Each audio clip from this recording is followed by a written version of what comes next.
let's talk about how this is actually going down. Like, check out these standings, man. So, yeah, I think there's a lot of truth in Stadium number one. Dude, this guy hasn't been as active, like, hasn't been at all of the events that other people have been at, but he's still very highly ranked. Definitely in the top 10. And, you know, when you're in the top 10, anybody in the top 10, you know, can get a title shot. Typically, we do it, you know, if there's not a direct challenge or something, or there isn't an interesting fight, we'll usually try to keep it with the top 5. But, dude, I'm telling you, Stadium PK, very good dueler. I'm not sure if you've checked out like his Twitch and you've gone and like watched him do some PKing, dude. Dude's a savage. No shit. Barb versus Necro. You think he would take down Elite? People have been trying, man. Like, I really want to see it. Not because I dislike Elite, but just because I don't think anybody can consistently beat the guy. I'm just speaking facts, man. He's fucking everybody up. He's fucking everybody up. I had the pleasure of dueling him once. It's not fun. It's not fun. He will make it miserable for you. And he will tilt people. He didn't tilt me because it was just so easy for him. He could stun on me a little bit. But, dude, guy is a savage, man. I've been waiting to see. I just want to see it. I just want to see somebody beat him. Bick, the number 2 Zerker. Oh, fuck yeah, man. Dude, Barb chain Zerkin is like new meta for Barbs. It's kind of cool, man. So Bowie is actually challenging for the title this week. We won't get to see it tonight, but it is going to be Trapper versus ES Fireball. And I actually want to edit this in here so that there's no confusion. So that Elite doesn't bring like an open wounds dude and fuck Bowie up easy. What I did first was I actually put that matchup as Necro v Sin. That's what it was at first. I just figured that was probably what those guys wanted to be on. Come to find out, Bowie messaged me, says he wants to be on an ES Fireball Sork. I assumed that was so that he could surprise Elite with a bad matchup. So there's no metagaming in the fucking DFC title shots. None of that shit. You don't get the title just because you picked a better class.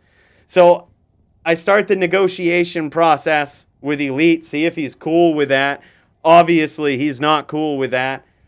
So, you know, I tell him, hey, DFC, it's limited. The ES is limited to 80 or 85%. He's still not cool with it. So he ends up wanting to go Sin, and then Bowie doesn't want to go ES Fireball anymore because Sin. But at that point, I had spent like 30 minutes of my life that I'll never get back arguing with two people when they should be arguing it themselves. So I'm just like, all right, you know what? How's this? Bowie wants to play ES Fireball. You got it. In response to that, Elite said he would play a Sin. So I'm like, hey, all right, there we go. You know what I mean? That's it. Trying to set up a match between those two is like trying to herd cats, man. Like it's fucking hard. Those guys, I think, have, it's not even I think. You guys are pretty well aware of it. Like a prideful beef, I guess, would be a fair way to say it. They don't like losing to each other. You know, Elite often says Bowie's cheesy. Bowie is very creative, and Elite doesn't like to be surprised by his builds. It's just the nature of it. Bowie is a surprising, versatile player. So is Elite. He also is very versatile, but he's very traditionally versatile, if that makes sense. He's very good on the traditional builds. Bowie is very versatile and good on unique builds that he dreams up or theory crafts with other people, which can sometimes surprise Elite and cause problems. You know, so there is that, and I think that is sort of what causes the beef. Both, as much as they hate to admit it, semi-prideful people. I don't say that in a bad way, though. It's only because they're both very good at their craft. It's because they're very good at their craft and they don't like losing. And honestly, fuck it. I can't blame them for that. I think that's awesome, man. I think games or competitions in general should have people like that. To fault somebody for being a little pride, having a little pride in what they do, I think that's a mistake, man. Fuck them. Let them take pride in their work, in what they do, in the years of practice in PvP that Elite has, the years of experience Bowie has as well, and his creativity. Let them take pride in that, man. Fuck it. We get to watch them. We get to watch it unfold and learn shit. When is the title fight supposed to take place? It's probably going to take place tomorrow. We likely won't get to see it on stream. Elite is celebrating Viva la Quebec or some shit that's going on up there in Canada. So we won't get to see it live on stream.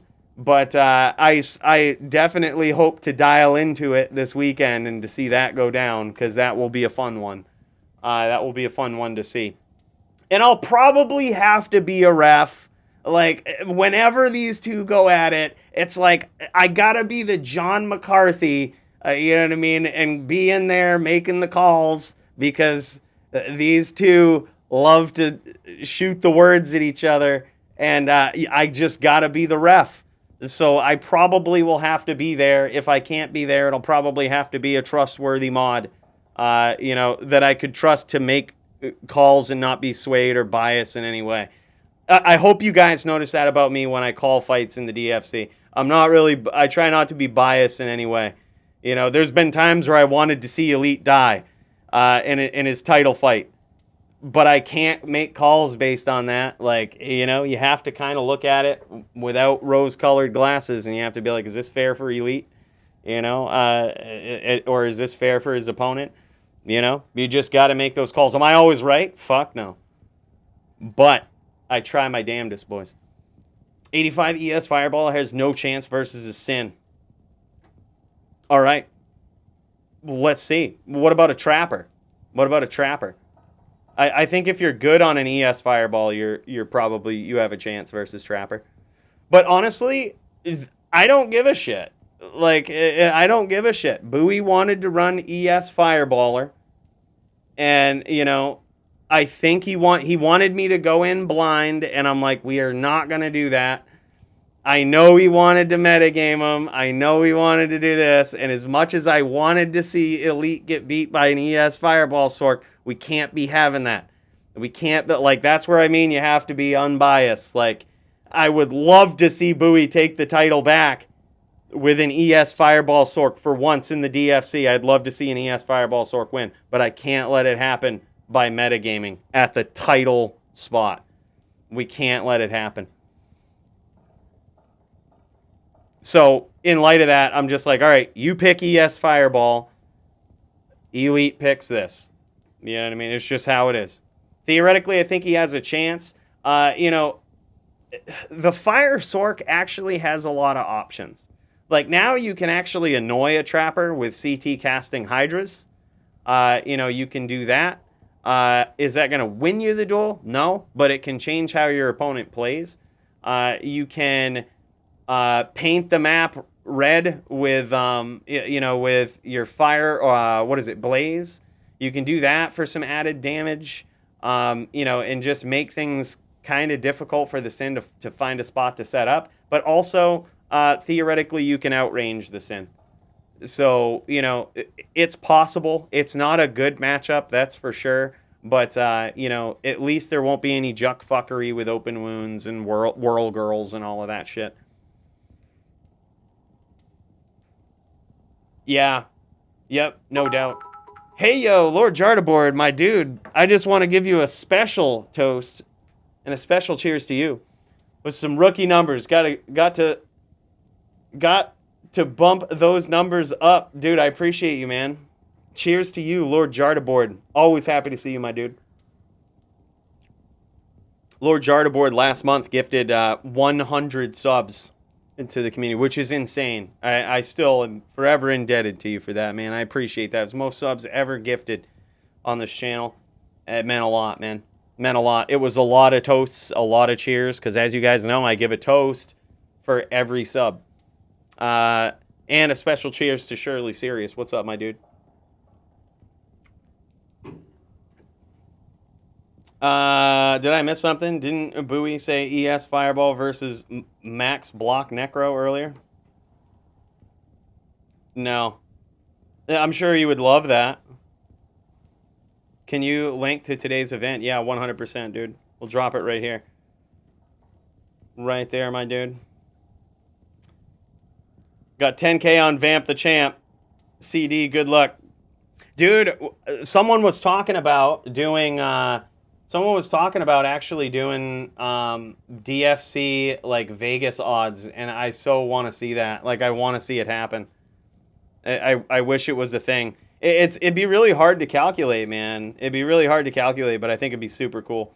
I'm gonna check the Discord because I know that Chew and Dazer actually wanted to start things off tonight. So I'm gonna keep a special eye on that. I see Chew in the Discord. I see that happening. So just gonna watch out for those guys. Dazer says he's obviously playing over in Europe, as most people know now. And he's trying to get to bed at a semi-decent hour. It's pretty late over there, so... Yeah, really good matchups tonight, man. Really good matchups. Elite Bowie, that's got to happen. Elite was like, man, there's tons of people that are in the top 10 that I could go up against, and as much as I would love to see Elite versus Stadium or Elite versus Chew, I think Bowie has won every single fight since losing to Elite. You cannot deny Bowie a title shot. Like, you just can't do it. He lost the trilogy before, but he's kicking everybody's ass. And it isn't like he's having easy opponents, man. You can't deny him a title shot. So that'll happen tomorrow, but we will get to see Dazer versus 230. This is going to be for #1 contender spot. So the winner of this will get a title shot against the winner of Elite versus Bowie. So whoever wins that, next week we're going to see either Chew or Dazer go up against Elite or Bowie. Whoever the current champion is. A lot of people thinking Elite. I think that's a safe bet. On Elite. My money's on Elite, but never count Bowie out, man. He's really good. So likely the winner of that. A lot of people rooting for Chew 30 in this duel with Dazer right here. But Chew 30 has really run through a lot of people on his way up to the top 10. The only person he struggled with was Toshank. Toshank ended up taking that fight. It was very, very close, 5-4. We've never seen Toshank struggle so much in a duel, I don't think. Very, very close back and forth, but Toshank got it, and then Toshank been AFK for a couple of weeks, and Chew 30 just continuing to kick ass after that loss, and continuing his streak. So, a lot of people want to see if Chew 30's got what it takes to take down Elite. He might. A lot of people also thinking Stadium PK might have what it takes, and believe it or not, he may actually be in a good spot if he can win against Necessary Paper tonight.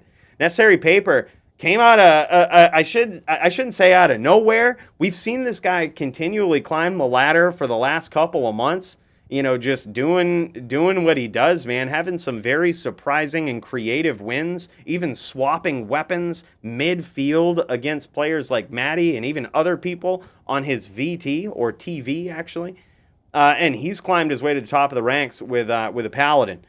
So a win against Stadium PK, a very notable, worthy dueler here tonight, could be a big win for him. But a lot of people vouching for Stadium PK, wanting to see this guy get a title shot soon.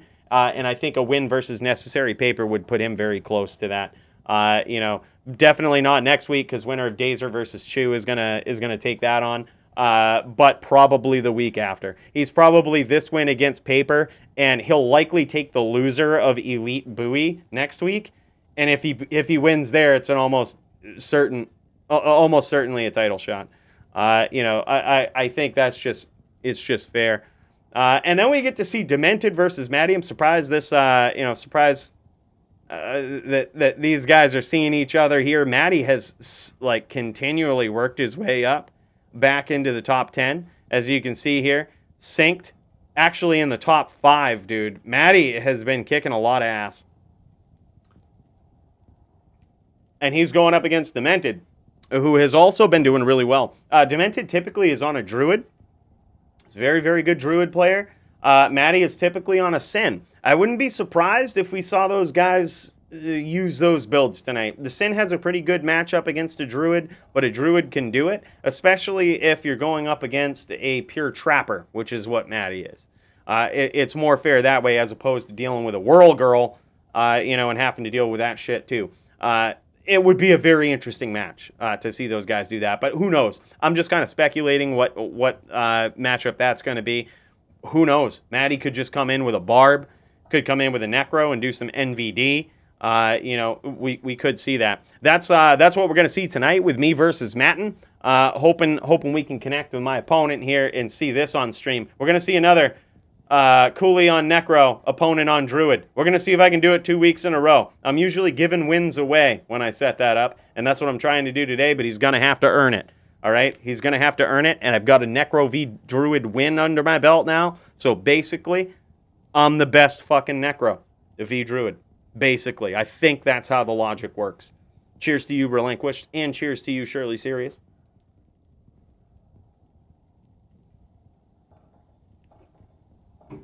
Dazer's going to stream on EU. I will on NA. GG. Awesome. Good stuff, man. All right. Let me pop in. So it looks like you guys are starting up on EU. Possibly. You guys were just enjoying the stream, but I see that you popped out. I'm going to see if I can watch this stream. All right. We got this. I'm going to pop this out. And I'm going to swap over to this. Gonna swap over to this. This is Dazer's point of view here. So let me adjust the window, make this look okay. Woo! Man, all right.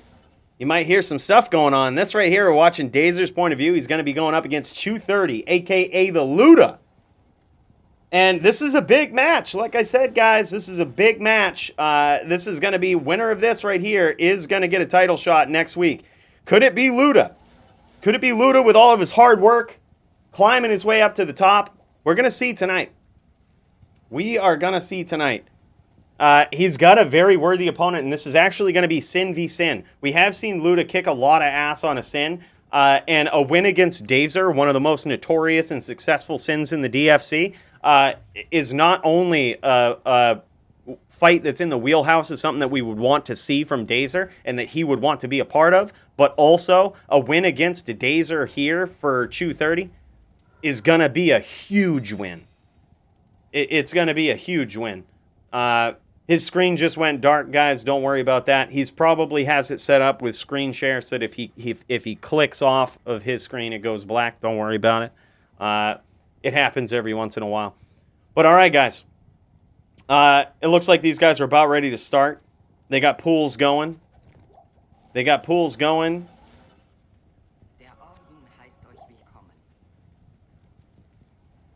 Gotta love it. Dazer's client is in a different language here. I'm not exactly sure what language that is. Y'all have to let me know.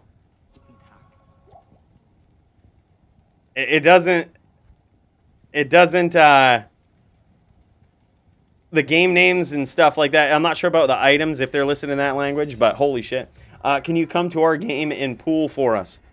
Can somebody else? No, like, I hate not to, but I also hate pooling while I'm trying to watch a duel too. Trying to watch and commentate on it. I think these guys are playing on Europe if someone wants to try to crack that pass. Nah, dude. Akara's speaking in some other language, my dude.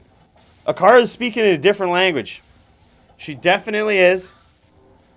I'm not hearing things, I promise. I'm not drunk. Not at all.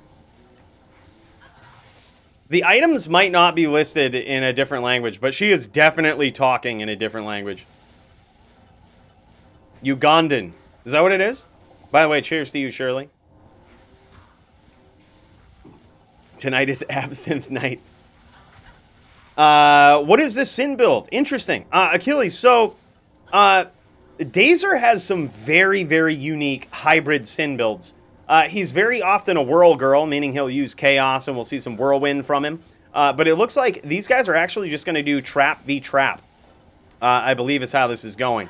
So I'm not actually sure why Dazer is not using Dual Claw here in Trap v Trap.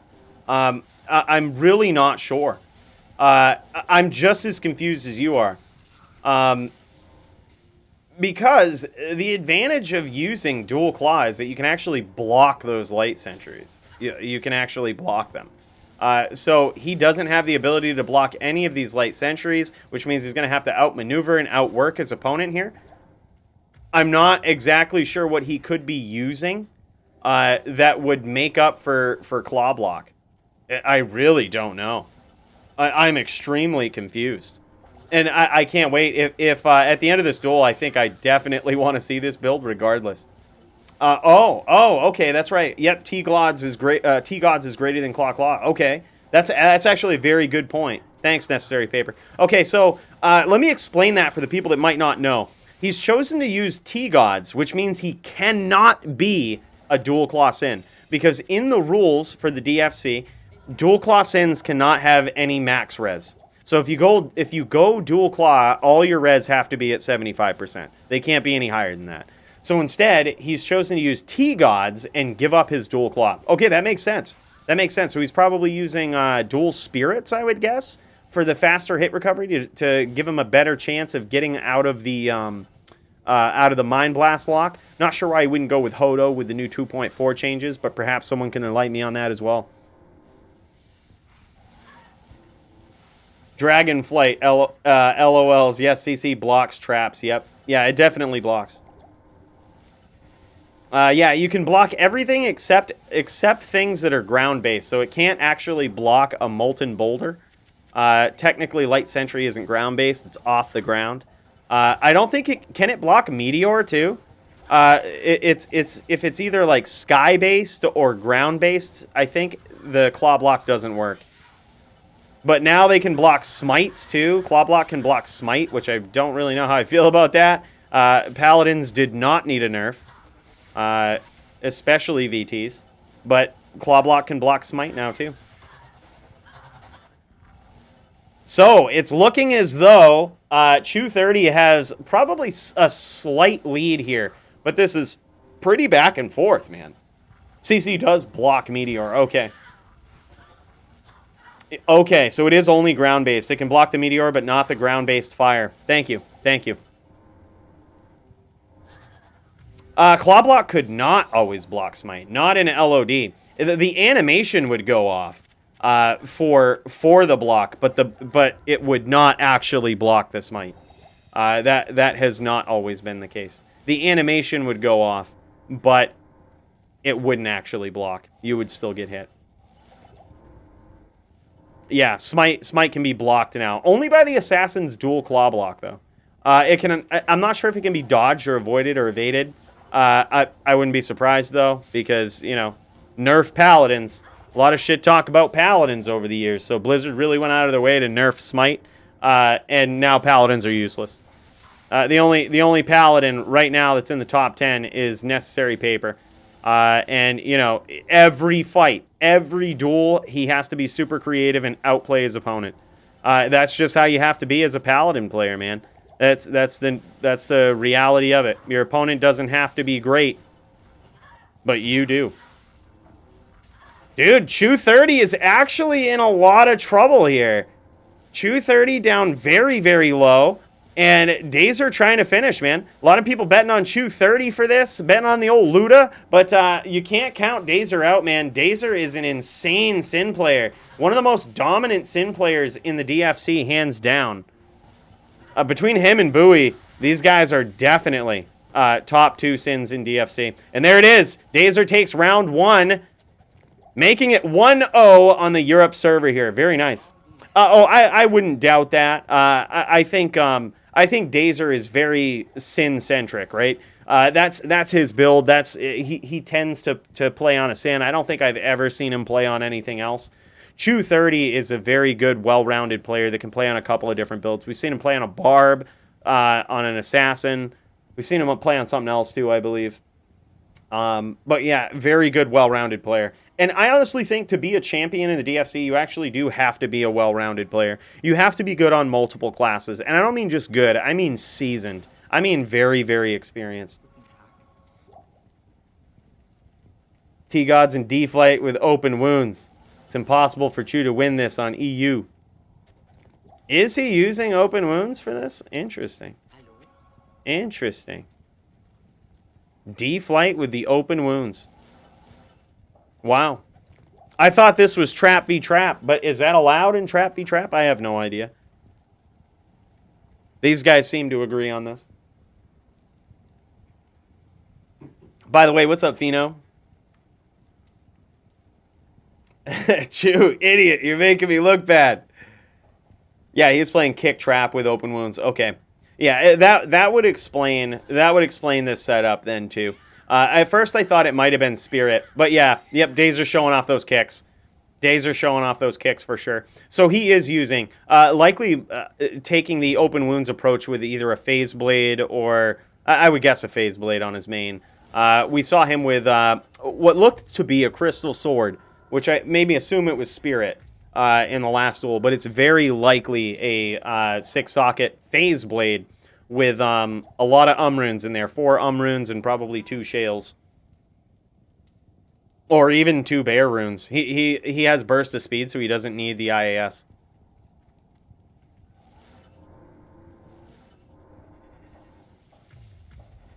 I see, okay. Good observation, Max.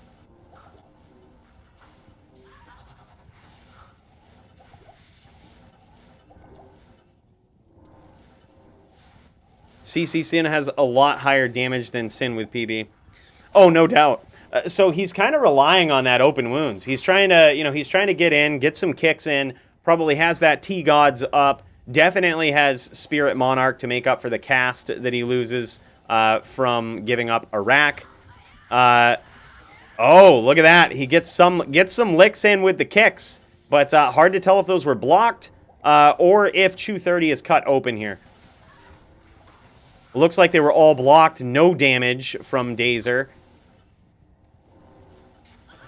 But this is insane, man.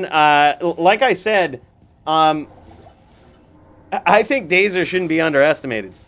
Should not be underestimated. This guy's very, very good on a Sin and very creative. But Chew is very good. I remember, I think I was Chew 30's welcoming committee to the DFC. I've never been so tilted at a newcomer to the DFC. I mean, we knew it was Luda. We knew Luda was good. But he absolutely decimated me, dude. Like, it just wasn't even fun. He's just on a different planet with his skill. Yeah, and Chew 30's really good on a Sin, too. I don't mean to take anything away from him. He's a very experienced Sin player. But, it's so often that people become defined by the class that they choose the most. Like, for example, Elite. He's very good on just about every FPK class, but most people would see him on a Necro and assume he's a very good Necro player, and he is. And we so quickly become defined by our class here, and Dazer just doesn't use anything else besides the Sin. This guy, but don't mistake it for him being one-dimensional. He's definitely not. Jay Smooth, what's up, my dude?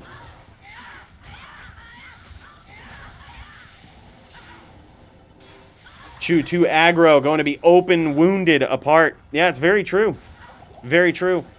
And he does have a very aggressive style, which is why a lot of people like seeing Chew 30 duel.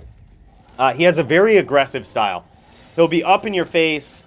He won't give you... Here was the thing that I ran into when I went up against his Sin on my Paladin, which I thought was actually going to be an easy win. I thought it was going to be an easy win for me, or at least a competitive match. He doesn't give you any breathing room, man. I thought I was going to get crafty and creative and shoot him with my bow and arrow and cut him open. He doesn't give you room to do that.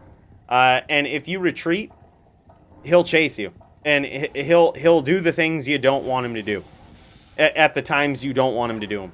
His fight IQ is very, very high. He knows exactly when to attack. He knows when to retreat. But he's mostly on attack mode, and he knows how to do it very well.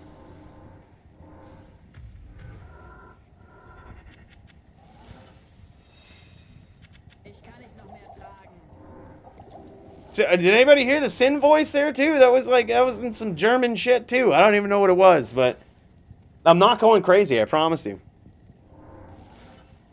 I got the volume cranked too. Here, let me turn it up on. Let me make sure it's turned up in Discord too. German, okay. Okay. Yeah, it sounded German. But every time I try to guess language, well, let's just say 60% of the time,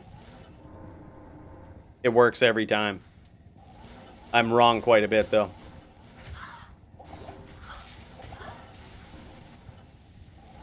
Just make a gold fine barb, Shakara.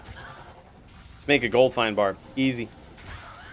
Oh, big hits from Dazer, and he's wisely trying to get out of there, planting some traps to try to punish 230, but 230 wisely kind of backtracks there, gets out of there, doesn't want to be a part of that exchange. Actually does some kicks of his own and cuts open Dazer. And Dazer has basically no shot at blocking this. He might have a small percent chance to block from his spirit, and because Sins naturally have higher amounts of dexterity, but it's nothing compared to Dual Claw. And it looks like 230 still on that Dual Claw, probably trying to finish with Mind Blast here. It's still pretty meta for a Sin to stat 20 points into Mind Blast, especially a Trapper, because that encourages your Shadow to use it more. So a lot of Trappers will still put 20 points into it, and the reason why it's important here is because that is still some pretty significant damage from Mind Blast on top of Dazer. He's not blocking any of it. He's taking all of that damage. Pretty insane. Dragonflight, so stupid. Well, at least it isn't as stupid as it was in 2.3. Sins are still pretty top-tier duelers, come to find out. A lot of people thought they were going to be dead in the 2.4 changes, but they are still pretty top-tier. In the 2.4 changes, there's only 2 S-tier duelers. It's Necro and Druid. Those are the only 2 S-tier duelers. Necro is still worlds above the Druid. On a different planet of S tier. Probably God tier. Necro is God tier. But Druid is up there. Definite S tier. A lot of other builds A tier. The Sin is definitely one of the A tier builds. Paladin, probably Z tier. F tier for damn sure. Like, there's just... That's probably overdoing it. But they're not as good as they once were in LOD.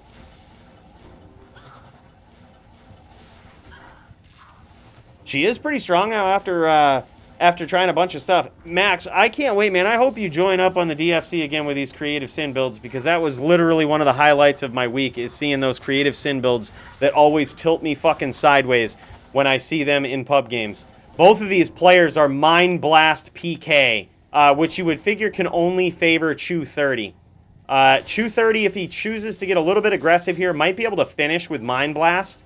But alternatively, so can Dazer. These guys having a distance duel here. A distance duel will also favor Chew 30. Chew 30 very favored at this point, unless he gives Dazer plenty of time to rep back some life. If he gives Dazer plenty of time to rep back some life, he can win the Mind Blast exchange.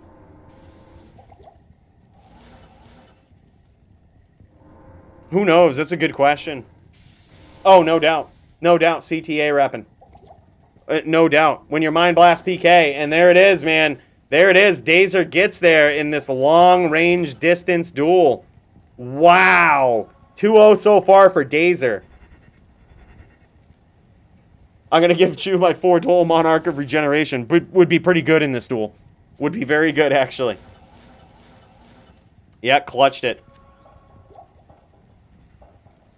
Oh, no doubt. That's a good point too, Max. Like, when you have all of these, this weird setup, right, with the open wounds, even when you're trying to rep back with CTA, it's really hard to gauge how much actual DR and life rep he really has. But he got there. Very long range distance duel there, and I think he came out on top. It's hard to tell if that was a kill via Shadow Master Mind Blast, or if it was a long-distance trap. Hard to tell exactly what that was, but it could have been either.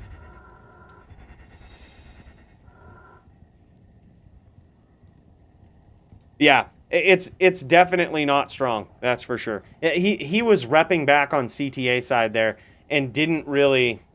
He wasn't repping back a lot. Like, he had his CTA out for a lot of that, and it wasn't... He was still Mind Blast PK for a very long time. Well, it could have been, but then if... you also got to figure this, like, his shadow was nowhere around him, which was what made me question that. I don't think it was so clear. Don't talk to me like I'm an idiot. I fucking ban you. I'll fucking ban you, right? I don't think it was so clear, though, because your shadow will walk towards the other shadow, and, like, when that happens and it sees its opponent, it will mind blast them, too. So it wasn't very clear. My guess would be that it's a long-range trap, but it could have also been shadow.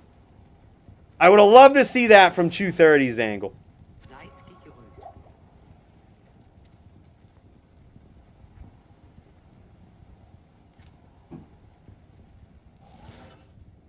It wasn't trap because he didn't CT a single trap.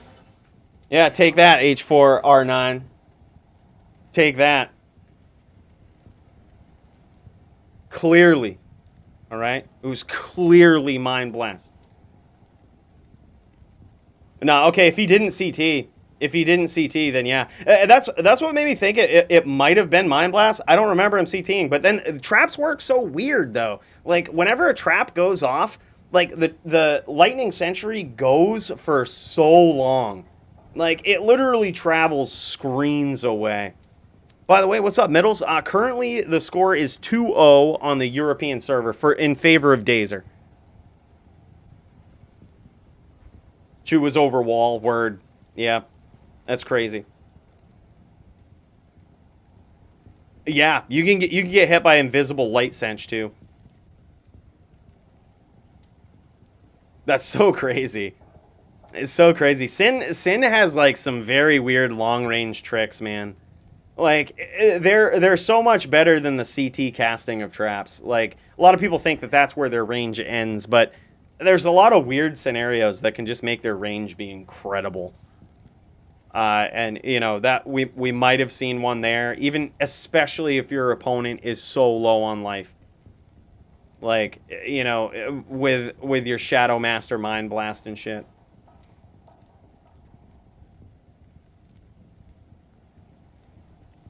Looks like looks like Chu 30 might be running into some connection issues here. Oh, no doubt. We barely ever saw anybody use D-Flight on LOD. And it's all over the place in D2R. It's just hard on EU to walk. I see. Two of them rip. Yeah, D-Flight was very bad.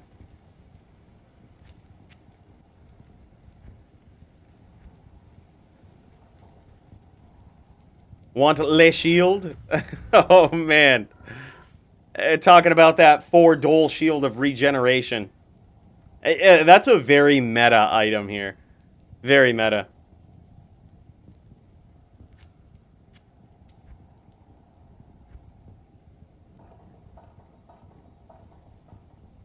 Looks like Chu getting these connection issues settled here before they go in for a round 3 in Europe.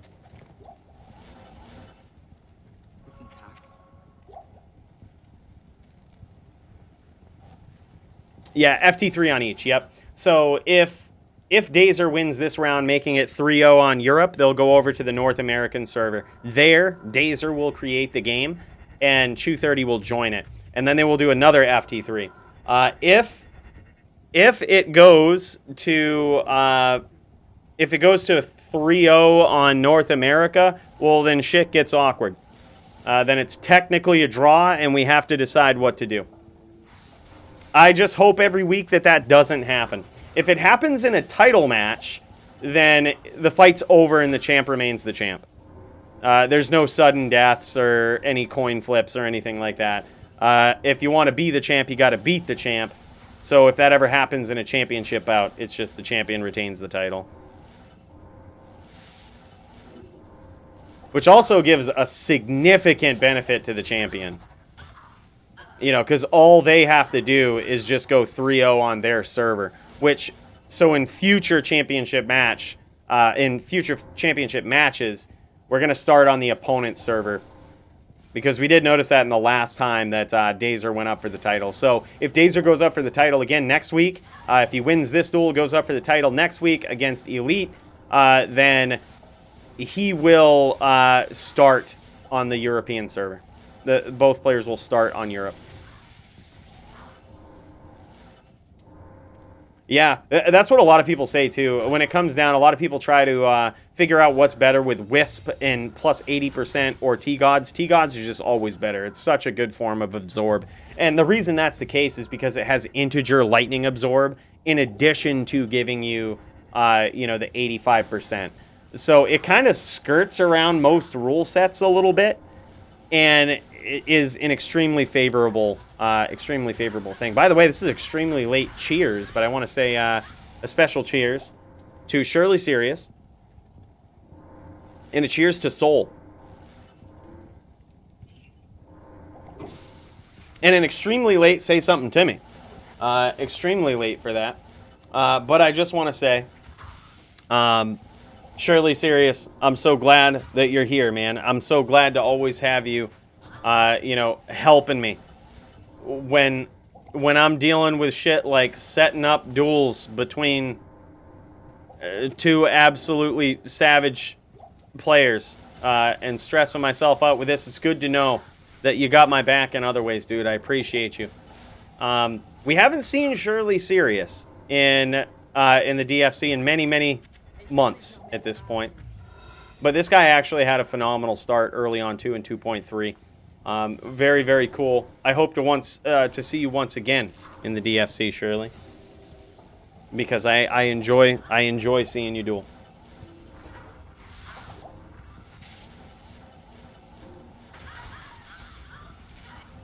Yeah, no, that'll be tomorrow, Middles. Elite had some stuff going on, celebrating some Canadian stuff, and so he can't duel tonight, but tomorrow for sure. So I'm hoping to jump in on that. I'm hoping they do that before like 5 p.m. Eastern, just so that I can jump in and officiate / see the duel. It probably won't be a fun time to be a referee, but it's hard to entrust the refereeing impartiality on anybody else.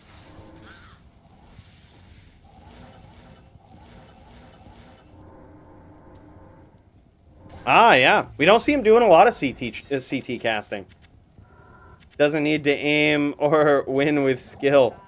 Who? Who? Who now? This is if you're in the top 10, you got you some skill. I think it's hard to say that people don't have skill in the top 10 of the DFC. These are the top fighters in the world, my dudes, with the exception of a few people that I wish we saw more often. But still. You can CT Dragonflight? Holy shit. That's insane.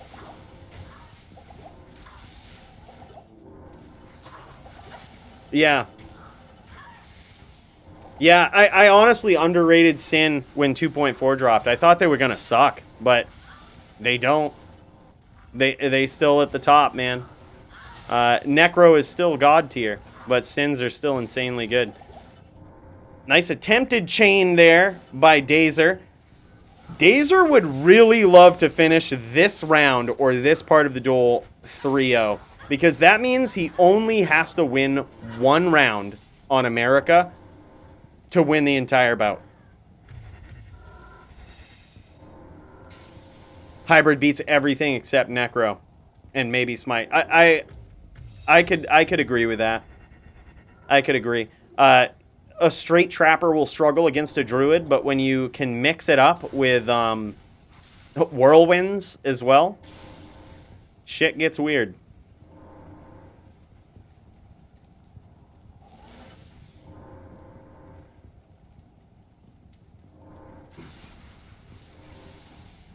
Hybrid is greater than Smite Whim?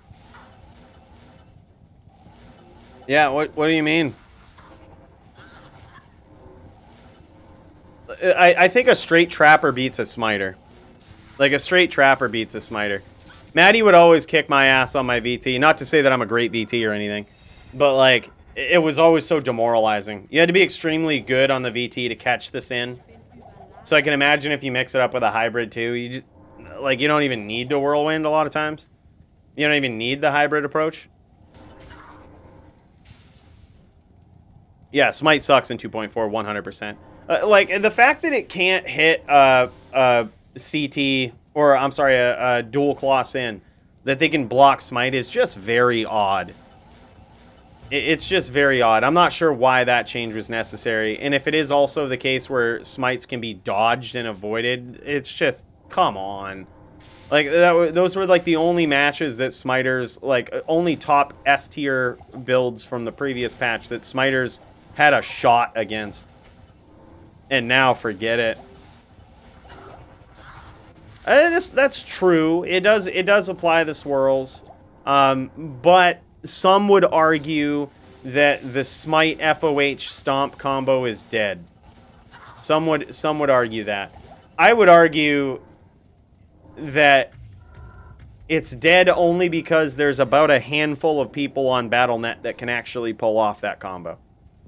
It's not something that your average Din is going to fire up and know how to do, which, like, as it stands with other classes, you can start up, learn as you go, and do pretty well in PvP.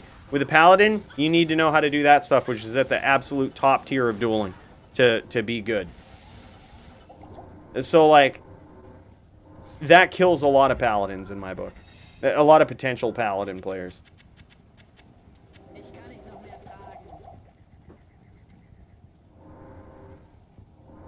Yeah. Right, and we get to see it every week, H4. Like, I'm not sure why we haven't observed it, like, if a Zon can actually dodge a smite or whatnot. I'm not 100% sure. By the way, Master Otis, I'm gonna pour a special cheers to you, my friend. I gotta re-up on this. I'm having a lot of fun with Master Otis and the challenge that we put out last week. Pretty fun, man. Well, we can talk about it in a bit. But it's basically kill Andy as fast as possible with as much stacked gear as you have from the start. If I can get better at maps, dude, I think I can do it. Yeah. Yeah, no doubt. Like, Paladins aren't dead. It's just there's not a lot of good Paladin players out there. Like, and you have to be a very good Paladin player in order to do well. Fairest assessment I can give for a Paladin. Oh, boom, there it is. Oh, these guys killed each other. So what's going to happen here is, since that would not end the duel, it's actually 3-1, and it goes to North America. Yep, so it goes to 3-1 because that result right there would not end the duel.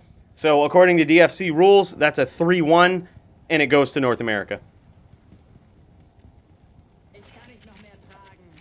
That's one thing that I gotta say. I love that. In the, like, if we had to have a golden zinger rule that I think DFC got right over anything else, it's that rule right there. By the way, I just want to give a special cheers to Middles, my dude. Thank you so much for that sub. Dude, I appreciate that, man. If you guys don't know about Middles, an absolutely savage dueler. One of the best on Europe.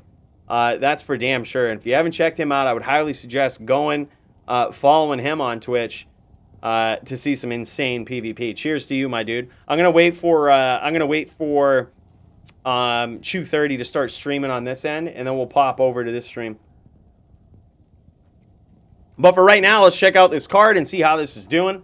This right here, all Dazer needs is 2 wins on America to win this duel. His record needs to be better on America than Chew's was on Europe. If he can do that, he will secure the win.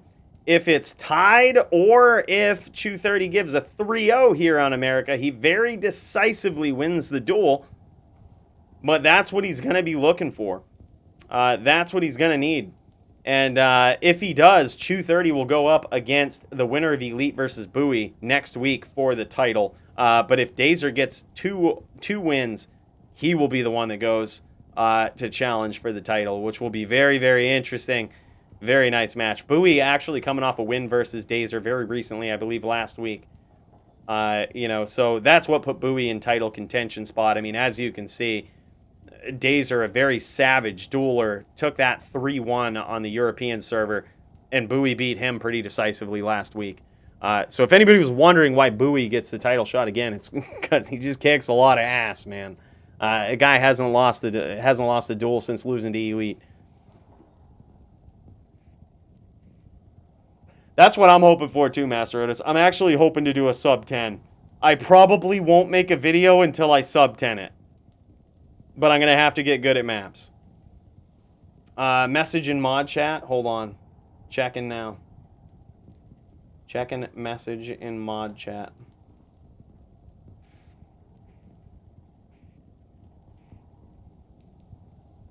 Wow. You just easy Joby, dude. You just easy Joby. It doesn't even look challenging. Nicely done, dude. It doesn't even look challenging at all. Joby's a pretty easy win. Pretty easy. I've never been able to do it, but he's allegedly is a pretty easy win. All right, Chew30's in the Discord, just waiting on him to share his screen here, and we'll pop over to that. And also, if you guys are on the card, feel free to pop into the Join the Stream channel on Discord and start sharing your screen when you've set things up with your opponent. We currently don't have many people on deck sharing their screens, but we want some fights to watch, boys. So feel free to pop in there if you're on the card. We're going to pop over to Chew30's perspective here. Seems a little loud. How is it on you guys' end? By the way, Lord Jardaboard, hey, thank you so much, my dude. Thank you so much for the gifted sub. Cheers to you. Greetings. Here, I'm actually going to turn this down a little bit. This is louder audio, which is good. We had Dazers cranked and we couldn't hear shit. Good day. We couldn't hear shit decisively like the German voices that were coming your way. Y'all thought I was crazy. All right, so now we're gonna get to see this from Chew30, the Luda's perspective. No worries. Yeah, that's right. I actually remember him saying something about that too, Maddie. By the way, what's up, Doombringer?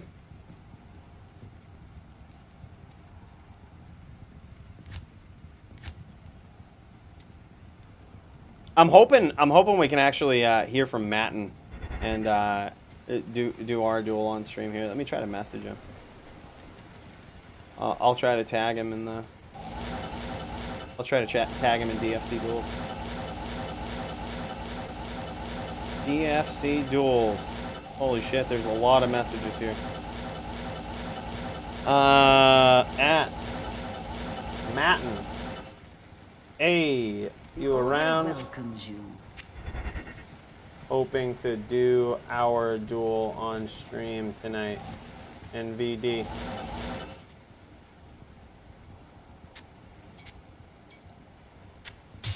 Oh shit!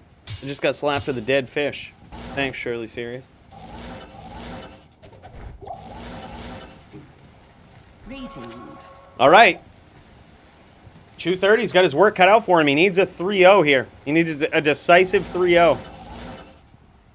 If it goes to 3-1, we will do a sudden death on a coin flip server. By the way, I just want to give another cheers to Lord Jardaboard for another gifted sub. Thank you so much, my dude. Appreciate that. Appreciate that, my dude. That's awesome. Greetings. Waiting for my shout out. Wait, what?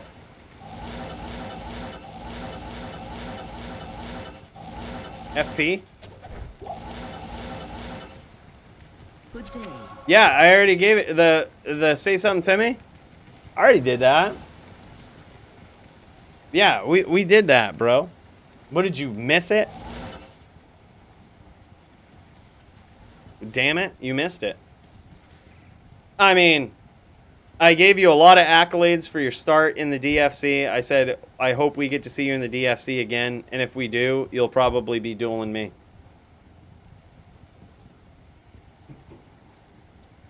Because I miss you that much, my dude, in the DFC. And I need an easy win. I need an easy win. And Shirley Serious, easy's Joby, but I easy Shirley Serious, which by implication means Cooley greater than Joby. You heard it here first. By the way, Dank Majgoon. Dude, thank you so much for that sub, man. That support means a lot. I just want to let you know that. And that's 6 months, my dude. That is insane. Thank you so much. Means a lot. If anybody's sipping on anything tonight, tip one back to Middles, Lord Jardaboard, and Dank Majgoon tonight. You guys, your support has meant the world. The world to me, dudes. This shit would be impossible without you boys joining up each week. I mean that. It really does mean a lot. All right, here we go. So we're watching this from 230's perspective. And he's going to need a 3-0. Just to remind you guys, he's going to need a 3-0 to really decisively win this. They're playing on North American server here. He's off to a very strong start, doing a lot of damage to Dazer early on and not really taking much on his own accord here. You see the big difference that we're observing from 230 versus, looking at this from Dazer's perspective is 230 is an insanely good CT caster. It almost always impulsively does it when he teleports away or when he casts his traps. He's always doing it to get his traps exactly where he wants them. By the way, what's up, Billigheimer? Chew 3-0. This is the big comeback for you, Bick, right here. This is the big comeback prediction. If Chew goes 3-0, you nailed it. Summon bug damage trap now. Just now, I think either that or stack. Yeah. What is the summon bug? Is it when you summon something and it just doesn't pop up? Like you cast like a trap or a summon and it doesn't appear? D2R is notorious for that shit, man. Like battle orders, like the casting bug or the lack of casting animation sometimes is annoying. What odds do I get? Because it doesn't take rocket science to tell who has advantage. Dude, I would say, honestly, if I was going to make Vegas odds for this DFC match, it would be close. Like, it would be 50-50. I think people count out Dazer way more than they should. Dazer's an insane sin. When they said that they were going to be Sin v Sin, I'm like, oof. Like, Dazer's got his work cut out for him, but could also win this. I can't carry I think if we saw Chew go on a Barb, it would be probably more one-sided Chew. But Chew's doing a phenomenal job here, Sin v Sin. Yeah, I like this. I honestly like Sin v Sin in this patch more than in the last one or more than in LOD. Both these players, no hesitation to being aggressive either. I really like that. They know. I say that as like Chew 30 just sits there. I say it as Chew 30 just stands by a puddle in his traps. But no, what we've seen in most of these is that both players know when to aggress. But honestly, that's more of a typical Sin v Sin duel. Is that what you'll see is one of the Sins will wait for the other Sin to make a mistake. And then they'll try to punish him for it. And it looks like Dazer's getting punished bad here in the first round on North America. Dazer in a lot of trouble, and I think Chew 30 is going to try to play it safe. I think he's going to try to play this distance duel and wait for Dazer to make a mistake because he does have the advantage with life total. Sin v Sin is fun, Joby, ... By the way, if anybody wants to join this game on North America and pull for these guys, I think they would appreciate it. Hey, yo, Lord Jardaboard, right after my sip, gifting a sub to Soul. An official welcome to the team to Soul. But thank you so much, Lord Jardaboard, again for another gifted sub, dude. That means a lot. Thanks, Snowbringer. Appreciate you, dude. I am overburdened. That is awesome, Lord Jardaboard. God, that's cool, man. Thank you so much. Yeah, Dazer's back in this now. I think especially where we see two Sins at a very low life total here, you're going to see more of a traditional trap v trap duel. And that's going to be where both players are trying to duel at a distance. Thank you, Joby, for the pool. I'm actually not sure what it is.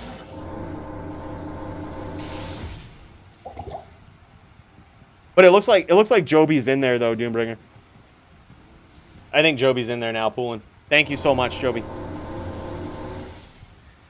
Yeah, and by the way, we actually I posted in the rules discussion section of Discord for the first time in a long time.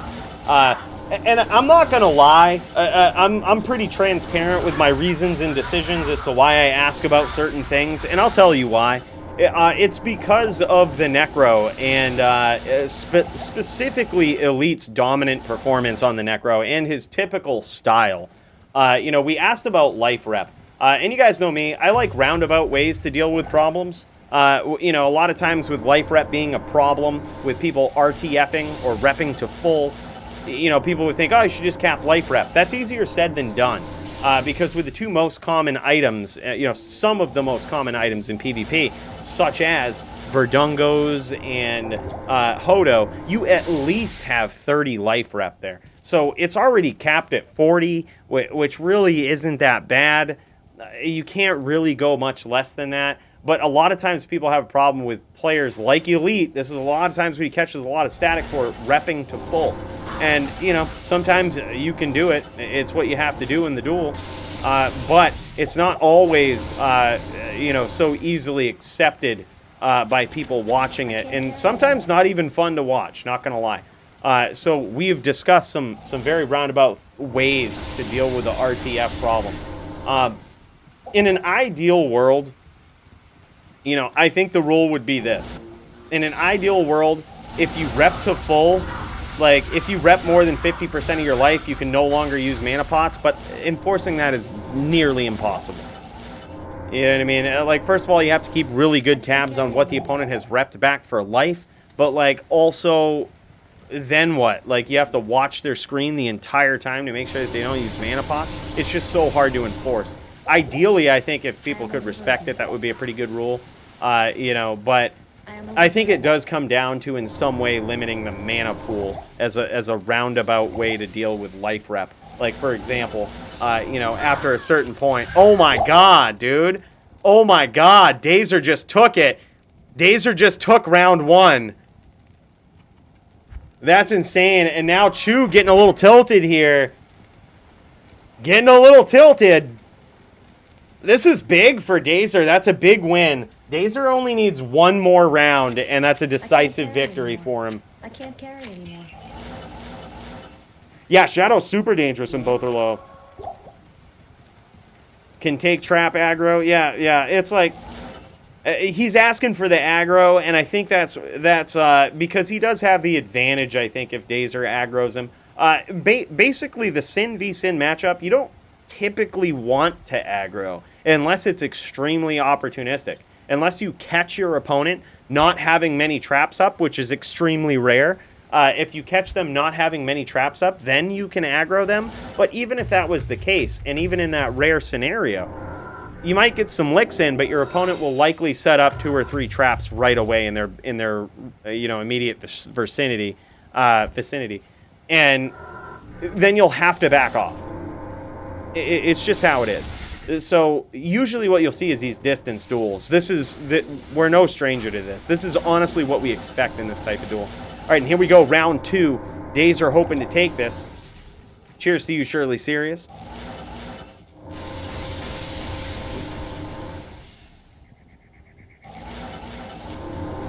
Yeah. Versinity. Official new pronunciation of the word.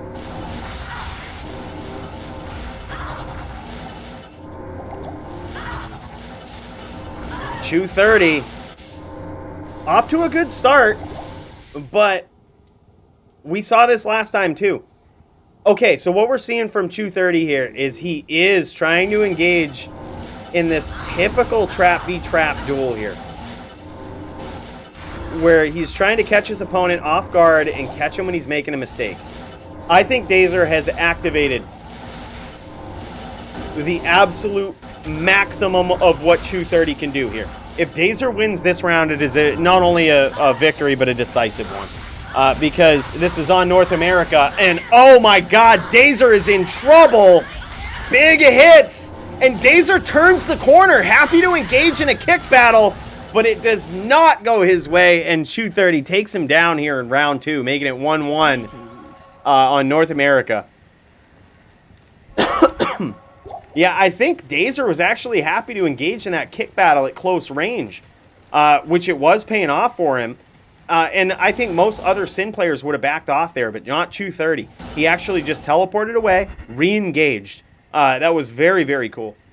Very good call. Baiting DF is the way to go.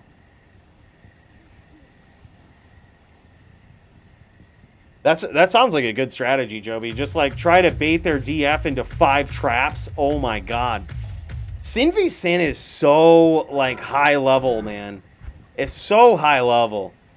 Like especially when you have 2 absolute savages like these guys going at it. Like it's so nuts, man. All right, so at this point, Dazer needs 2 wins to tie it up.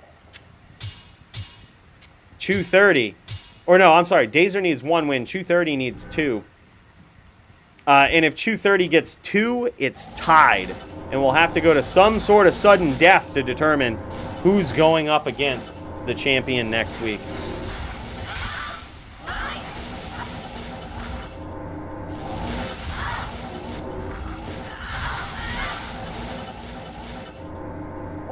We're watching 230. How did they break the rules?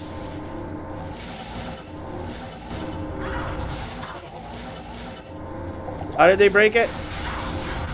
Cubo is allowed. Cubo is allowed. Oh my god, dude. Both players at about 50%.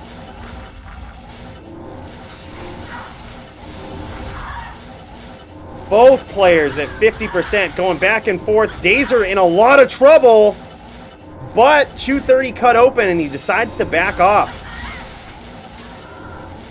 Very interesting. Dazer's using Storm Shield here to block kicks and for some added DR.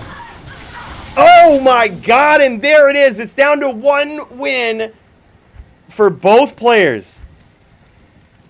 For both players. Yes. 230. Making a big comeback. It's currently 2-1 in favor of him. This is insane. Okay, so if 230 wins this next round, this is what we'll do. We're going to do a coin flip. And in the coin flip, we'll determine what server this happens on.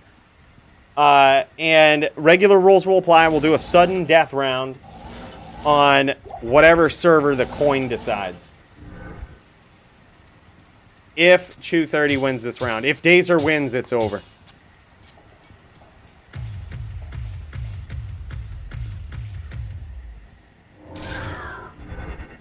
They agreed to go trap v trap. They agreed to go trap v trap for this battle. So that's probably why he's not using his Whirl Girl setup. They're still using kicks. Still using Dragon Flight. But they agreed, I think they agreed not to use Whirl Girl tactics.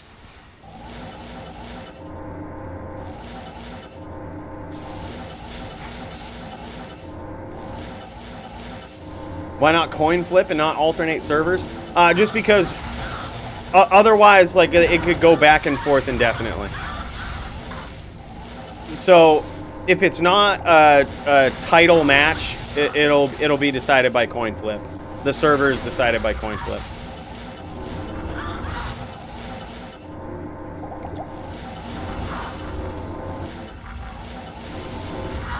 Oh, no doubt. No doubt. I think if they hadn't done like an agreement ahead of time to not do Whirl Girl stuff, that could definitely be good. But also, I mean, if they wouldn't have done that, both players could do Whirl Girl tactics, and I think that would only favor Dazer. So potentially you're right. But who knows? 230 is also very, very good Sin, man. Very, very good Sin. Yeah. Tell him, Max. So, in fact, I'm actually very curious. What is the trouble that Whirlwind sees versus traps? Block traps beats up on hybrid and Whirlwind sins. No shit. So if you have a block trapper and someone's going hybrid and trying to whirl in, yeah, Dazer's next level player, dude, no doubt. Can't carry anymore. Open Wounds Dragonflight is greater than Whirl. Okay. Okay. Bick still betting on Chew.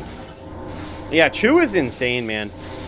This is, I mean, I expected this to be this type of duel in Dazer versus Chew 30. It's a huge win for Chew 30 if he wins. If he beats one of the best sins in the DFC, it's a huge win for him. It's a very decisive, huge win. But he needs to get past this round first. Chew 30 still has 2 rounds ahead of him, no matter how he slices it. Dazer, if he wins this round, it's over. Oh, no doubt. No doubt. It's big in a lot of ways. And we're seeing him kick back here a bit. He's really trying to play this safe. Oh, and he gets clipped by Dazer. Gets cut open. And eats a bit of some traps there, too. Oh, my God, man. This is tough. I think Dazer just ate some damage, too, from traps. This is insane, man. Big round right here for Chew 30. When you get bled with open wounds, the key is to not lose your cool. Just accept that you're losing 800 HP instead of going in ASAP and losing health to traps. That's true. That's true. So, like, sometimes people will get cut open and see it as a time to, like, oh, okay, I'm going to lose life anyway. I might as well get aggressive. And that's the wrong thing to do. Just accept the fact that you're going to lose life. Reset. Rep back. Yep. Makes sense, dude. Makes sense. I feel like we learn a lot from watching Trap v Trap, or Sin v Sin in general. There's a lot to be learned about it. Like, I mean, it's got everything from distance dueling to aggro to capitalizing on your opponent's mistakes. It favors patience. It favors aggression. It favors defense in certain circumstances. Like, you know, there's so much. You can never get too comfortable in one role in this duel.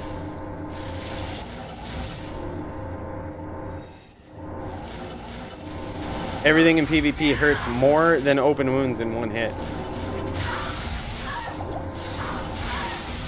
Yeah, I think some people like I don't know. There's some sentiment that some people have about open wounds, and they think it's cheesy or whatnot. Dude, fuck that noise, man. Open wounds is cool as shit. Like open wounds is cool as shit, man. It's really cool, I think. You know, and it's to be expected. Like, you can get cut open and bleed. You know, it's the only way to kill certain builds, such as an ES Sork. You know, I think it's cool. Yeah, poison being mixed in there is also an interesting thing. Currently, the score is 2-1 on America's in favor of Chew 30. If Chew 30 wins this round, though, to make it 3-1, that ties it up. If Dazer wins the match. So this round is very crucial. If Chew 30 wins, there's one more sudden death round. If Dazer wins, it's over. I would agree, Fino. Like, I want to see another sudden death round from this. This is such a close duel.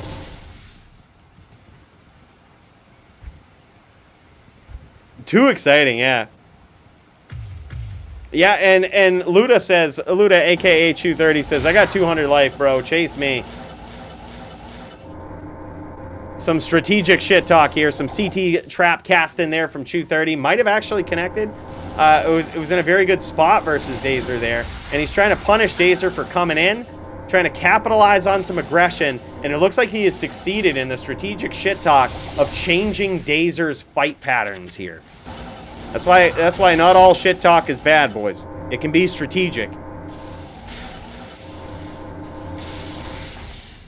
And now Dazer backing off a little bit. I'm wondering if he is also low.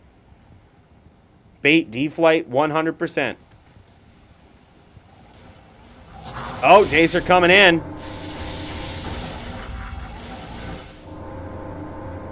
$230, very low on life, man. This is insane. High stakes round right here. Dazer trying to end it right away with no sudden death.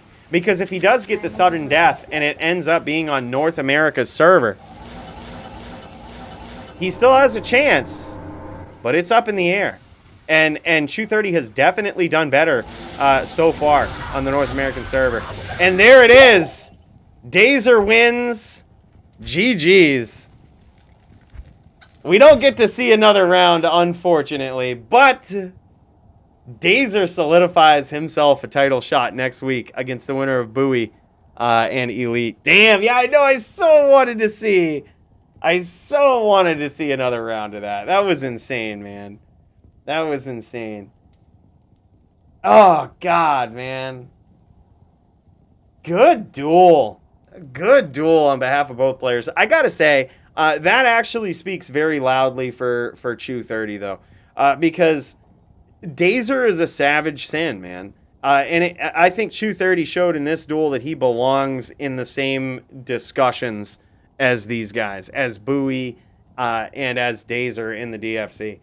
Like, it spoke very loudly for him. You could see his style, his aggression, the way he goes about it was very, very good.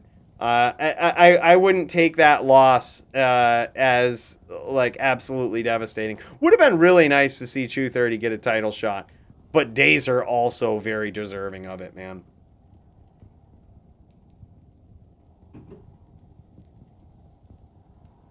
D-Flight, fine if you can't name lock, but they shouldn't allow 100% open wounds. Yeah.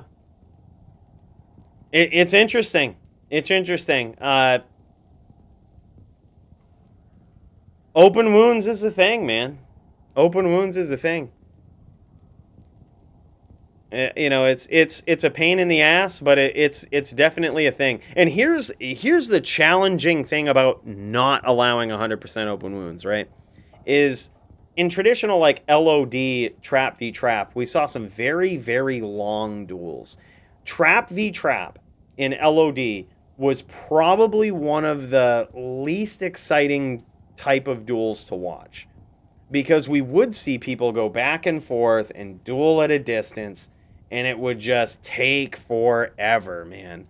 But with open wounds being a thing, it kind of rewards aggression sometimes. It rewards the player when they can capitalize on their opponent.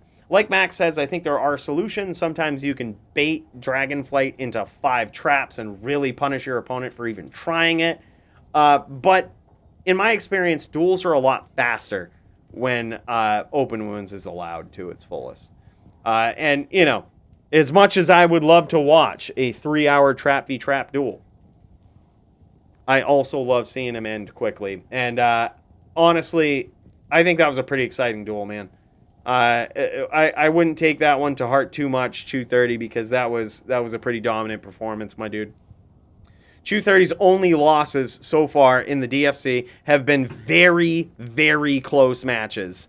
One with Toshank and the other with Dazer. 2 of the best fighters in the world. Can't fault him for that, dude. And I honestly think a title shot, but for Chew 30 is probably in the near future, regardless of how you slice it. I think a lot of people want to see Chew 30 versus Elite or whoever is the champion at that time. There's a handful of people in the DFC that I think have what it takes to beat a fighter like Elite, a very dominant champion like Elite, and Chew 30 is one of those people. Chew 30 is one of those people. Do I think Dazer can do it? I think he can, but it's definitely hard. It's definitely hard. Next time, if Elite wins the battle between him and Bowie, and Dazer goes up against Elite next week for the title, what will happen is Elite will start on the European server. We will start on the European server and see how that goes. And then we will switch. We will switch to North America. If Elite goes 3-0 on the European server, he wins the duel. And I think that's fair. It favors the champion with the way that the rules are set up, but if you can beat somebody when you start on their own server 3-0, it's not going to get much better.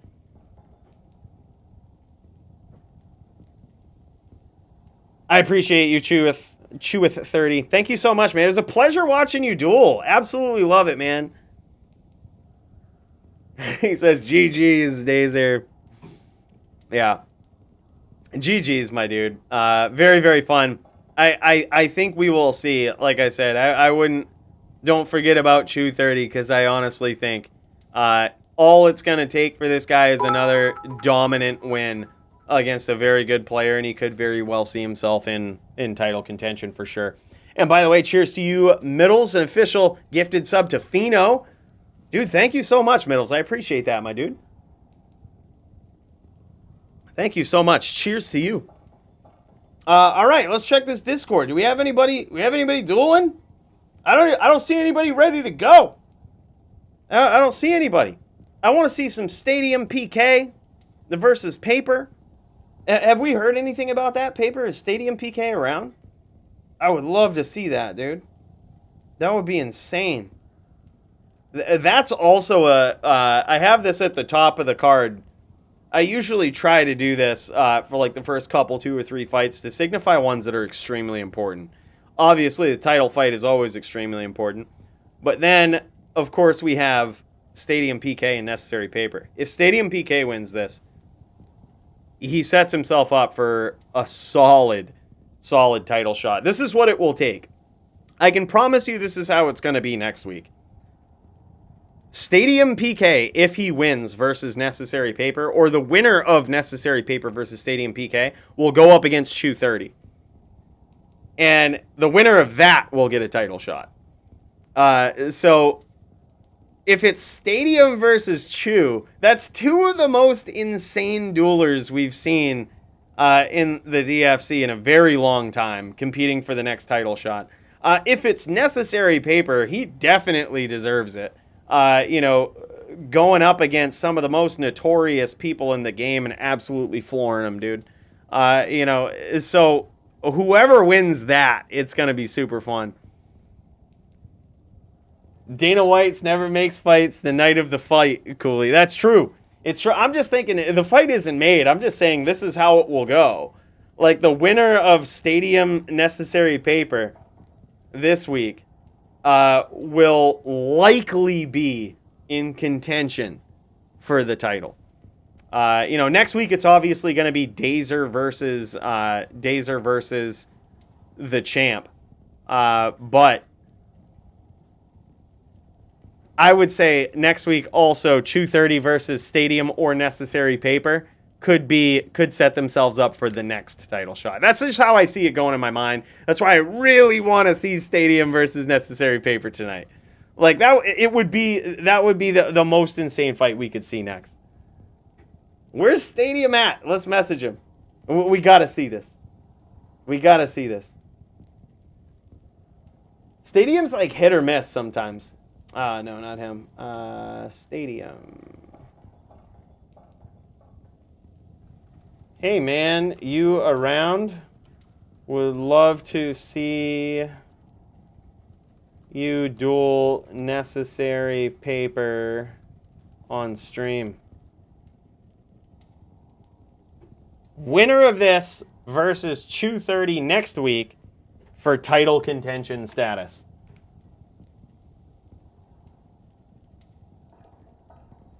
Pally versus Druid Sunday. Oh, okay. Okay.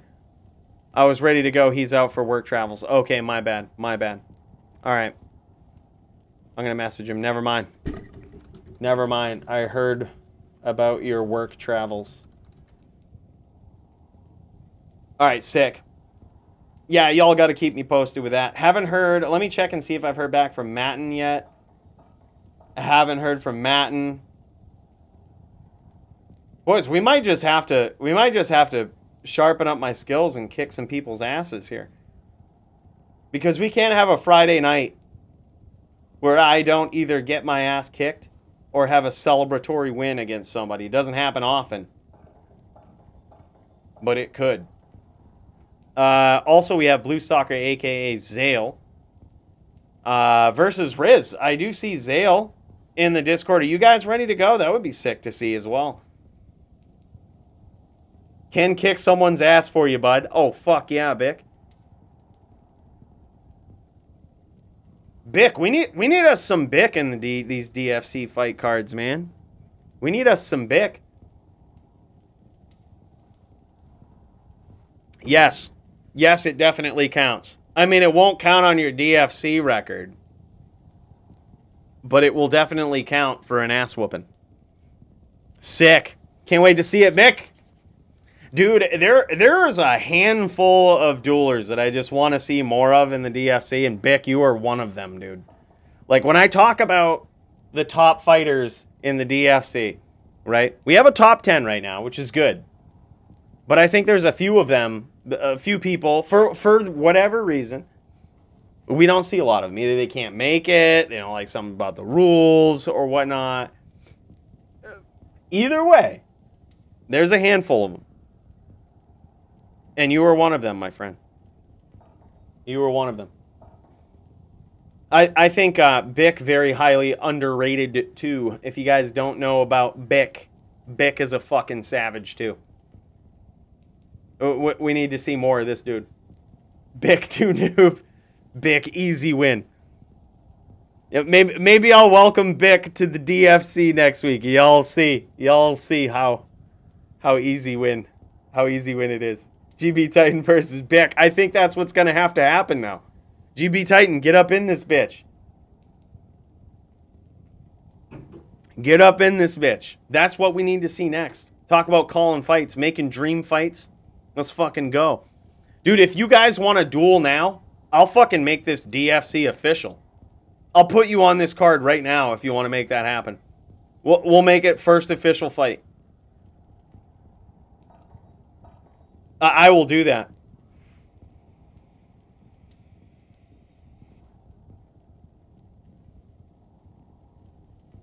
I'm at Doggo. We'll be back in time for tour. All right. All right. Are we going to see a GB Titan versus Bick tonight? Fuck yeah, dude. I can cheers to that. Yeah, Bick is GG, dude. Bick is GG. All right.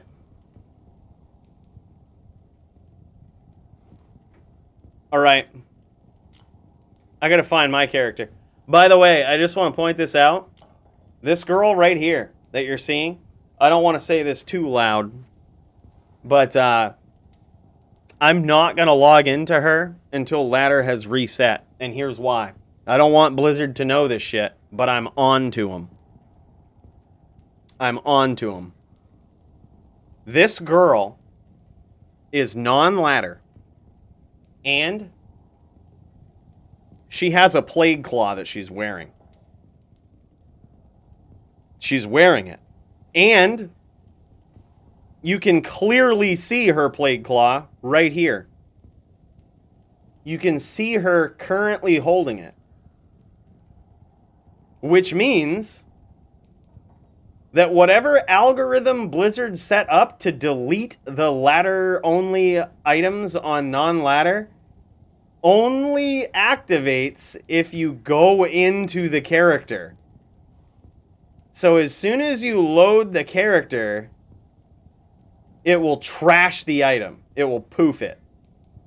So because I see her wearing a claw, I'm not going to use this character until ladder resets.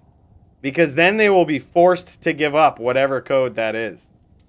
Because of the conversion of ladder characters to non-ladder. And at that point, and only then, will I log back onto my Sin with a very, very nicely rolled Plague Claw. Reasonable probability we still lose it, especially if I keep running my mouth about this shit and almost challenging Blizzard. They'll probably they could actually just load up the character and delete it themselves. But as it stands right now, based on what we know about how the Blizzard algorithms work in D2R, if your character is wearing an item in this screen right here, they still have that item on. If they can't wear it or it poofed, it will not appear. But this item is still live until I load the character up. If I loaded it right now, you would see that claw gone. That claw would poof. So that's why I'm waiting. That right there is why I'm waiting. Yeah, exactly. That's exactly what it is, Doombringer. They're like, and it's gone. Yep, exactly. Exactly. That's why I don't want to spend too much time on it, but I'm fucking on to them. And I so plan on rubbing it in if that is the case and I beat them at their own game. I will fucking rub it in. I done had too much shit happen in the past with items poofing to not study their algorithms and to not study their codes and to know what might be going on.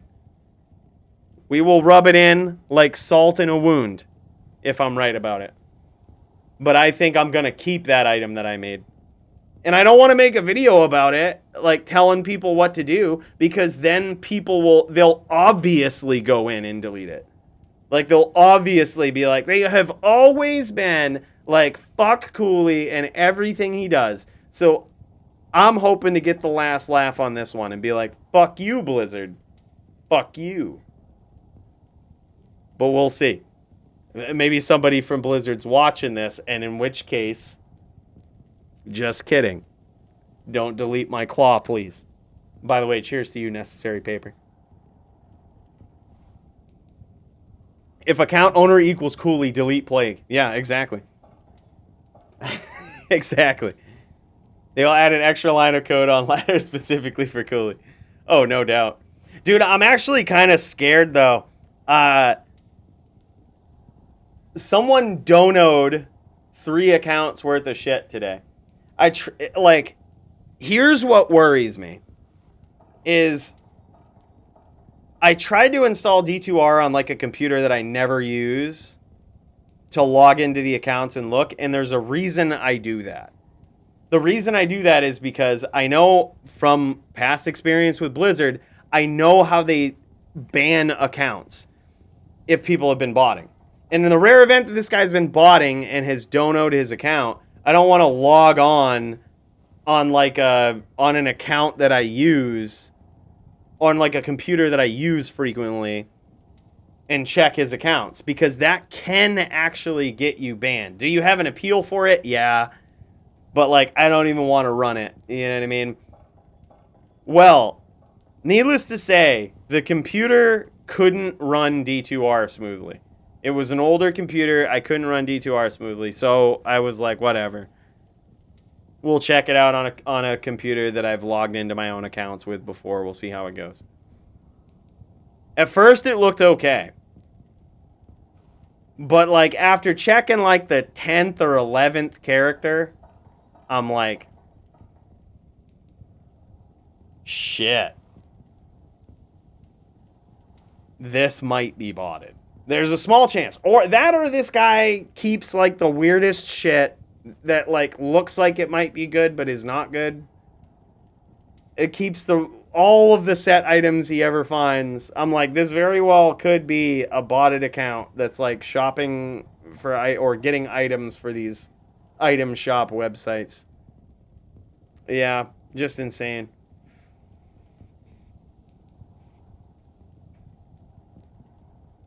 Yeah, bugged 4 open socket, Arcane's Valor socket with bug King's Jewels. The jewels poof first, then the armor. Yeah, 100%. Yeah, they definitely have algorithms in place to do that. All right, let me check the Discord. See if anybody... I don't see Zale streaming, so this is what we'll do. I'm going to pop into a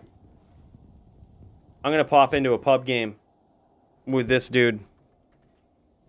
Game's full. I'm going to try to anyway. All right, I'm popping into duels. Let's see how this goes. It could be full of fuck boys, and in which case, no chance. No shot. We have our DR set up on right now. We're just going to roll with it. Paladin and... oh, man.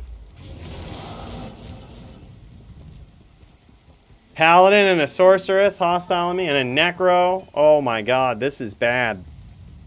I don't feel confident about this. Well, everyone except the paladin. Looks like someone's getting NK'd though.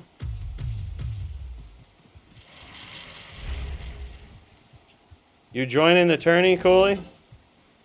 No, is this a tourney? Is this a tournament in a public game? Who has a tournament in a public game? Go, someone. Let's do this. Got a random question about VT CTA swap for you. What's up, dude? Notorious Rays hosting one at 7:30. Nah, DFC going on. Go WTH.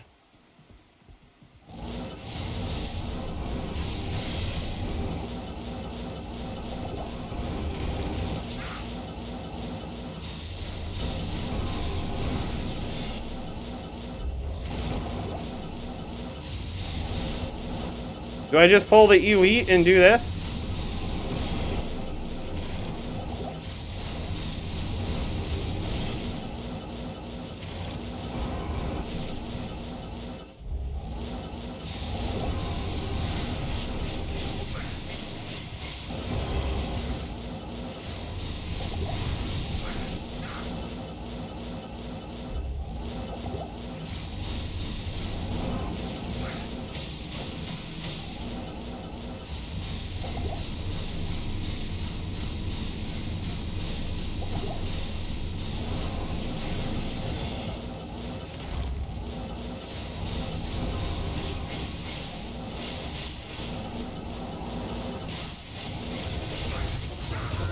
Oh my god, dude. GG.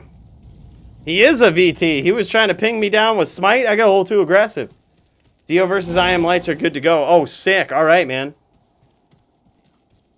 All right, let me grab my body. Let me do the walk of shame here all the way to the cold plains and grab my body. All right, yeah, so actually Dio versus I Am Lights was a fight that was set up kind of last minute. I was looking for a top 10 fighter. Ideally, that's what we would get. But I Am Lights not in the top 10, but I think definitely a worthy opponent. We have seen him before. We know he's decent. I think it would be a challenge for Dio. So, you know, we're going to see that. GG, my dudes. All right, let's check it out. Let's check. Let me see the Discord here. I'm going to go see if I can dial into this. Still waiting on somebody to share their screen over there so I can check that out. I don't see anybody to join the stream sharing. Are they in a different channel? I'm going to have to go for... Oh, yeah, I Am Lights is here. GG. GG. I Am Lights on a Necro? Is he NVDing? Hold on. Y'all got to see this. Oh, my God.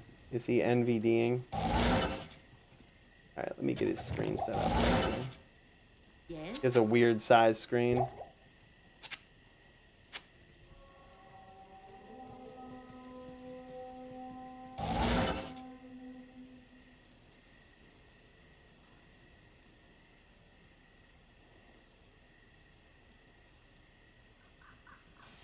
GG, man. Alright, I'm going to exit out of this game, too. I am overburdened. Save the frames. How's the volume on this? I have to turn this down a little bit. Seems good. Dude, GG. This would actually be pretty insane. So this is gonna be a NVD. I would assume Dio is on a druid. Good day. Is he really? No way. No way. I think you're exaggerating. There's nobody in this world on par with Elite on a Necro. Nobody in this world. I would be very blown away. I would be blown away. If he is, you better watch out, dude. If he is, you better watch out.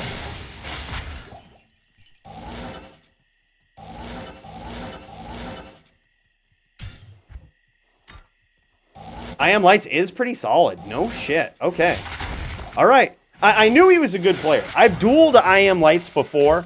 And, you know, I dueled him Barb versus Murderden, which is not a good matchup for him, but he actually still did very well. And I could tell he knew what he was doing. I could tell he knew what he was doing. I was like, okay, this guy ain't no chump. We've seen him in the DFC before. Can't do that here. We've seen him in the DFC before. Let me actually check this out. Let's go.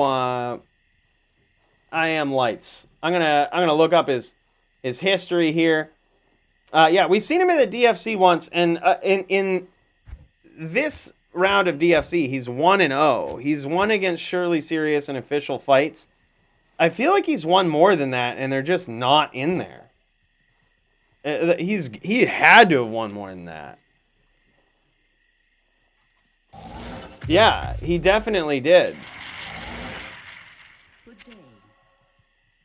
He won against Shirley Serious. He won against Weetos.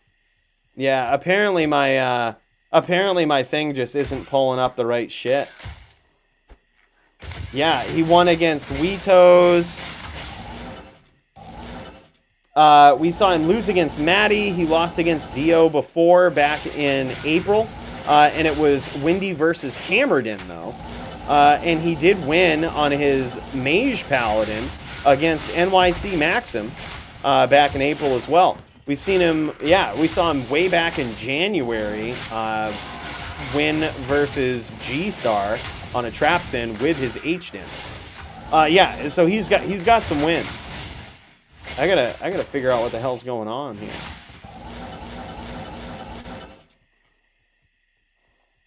God damn. I hate it. Oh, I see. Never mind. I see what's going on. There we go. We've seen him once on a Necro before. And that was where he won versus Shirley Serious. Okay, so my program's working. I'm just kind of dumb. It was set to Necro class. But yeah, he has some pretty serious wins, man. He won versus NYC Maxim, which is insane. He has lost to Dio before, but it was while he was on a Hammerden, which is not a good matchup for him. Lost to Maddie when Maddie was on a Bone Necro, which is the most broken, absolutely most broken character. But he did actually go up against Vampire back in February, a.k.a. Vamp the Champ. That was back in February, and he lost against Vamp on a Druid. I'll have to look and see. I'm actually curious as to what he was using. He was using a Hammerden against Vamp. So we haven't really seen... Oh my god, dude. He's actually pretty promising, man. Because that's a really bad matchup. Vamp being on a Druid versus his Hammerden was just very, very bad for his Hammerden. Paladins are just shit right now. And that's like one of the shittiest matchups. So he's lost to Vamp before, and he's lost to Dio before, but he was on his Hammerden. The fact that he's actually on a Necro now, this could be very interesting. This could be very interesting. I actually can't wait to see how this is going to go. If he beats Dio, that's a big win. Like, that's a huge fucking win. Because Dio ain't no chump on a Druid. Now, as we saw, as you guys are familiar, Necro v Druid is still winnable for the Necro. It's not in their favor, but it's still winnable. Dio has to do some very specific things, and so does I Am Lights. Make them use T-Gauge, which means no dungos. Yeah, he does play a bunch of characters. We've seen him on a Barb, Paladin, Mage. We've seen him on a Necro now. We've seen him on quite a few. Please type no pickup. I Am Lights. It's driving me nuts. LOL. I hate FOH stick CTAs. Yeah. I rarely ever use them. Not gonna lie. They seem like a good idea in theory until you actually use them. By the way, cheers to Necessary Paper. I can't remember if I already cheers to you, but my apologies for being late on that. All right, here we go. So this is what Dio has to do in this matchup. Dio has to the strategy when you're going against a very good Necro who knows how to NVD. The strategy as a druid is usually it's against most players. You just want to stomp and start throwing NATOs, right? But that's not necessarily the case in NVD against a good Necro.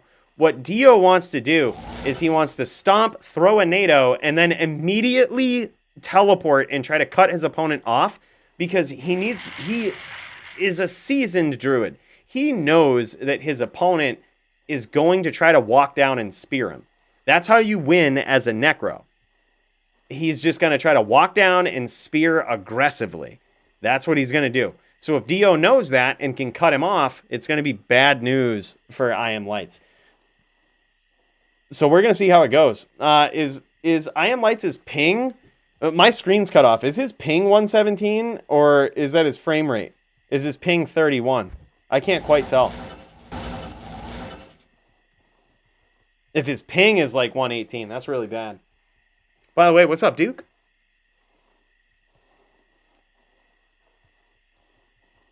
This is going to be nuts. Now, this duel is not unwinnable for the Necro. Not as much as I had originally thought. But you have to be a really good Necro to win it. By the way, cheers to you, 8 ranks. I'm not sure the pass. But I think you... Are you in game now? I saw somebody... They have quite a hefty pool if they wanted to start.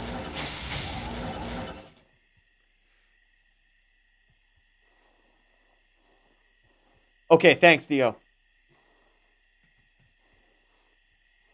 Sick, man. All right, so we're going to get to see the best of both. We're going to get to see the best of both perspectives here from I Am Lights and from Dio.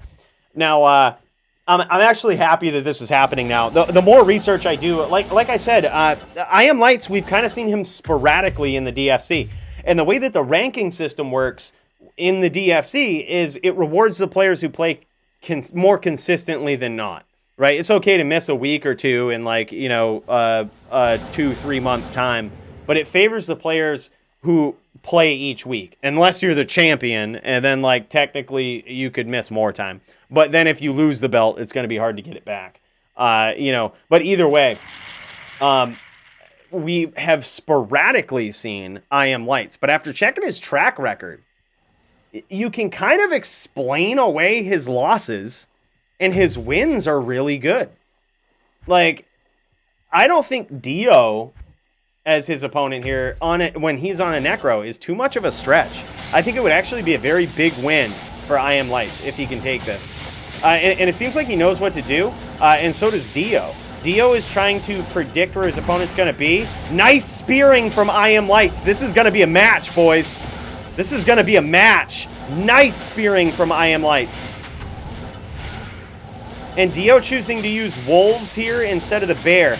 That's really good if your opponent doesn't aggress you after they knock away your pets. And it looks like I Am Lights is not doing that. So that's really good. But still, when you choose wolves, teeth will eat them up. And I Am Lights is using a lot of teeth here. He gets caught by a NATO, but doesn't take too much damage. It's hard to tell exactly what he's wearing for a helm, I Am Lights, but he's not wearing a COA.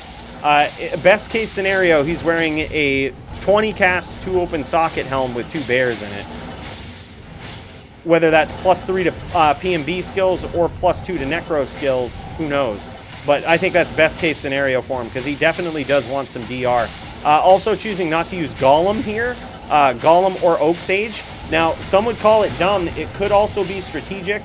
The reason he might not be using those is because he doesn't want to give Dio a free name lock, like a free chain.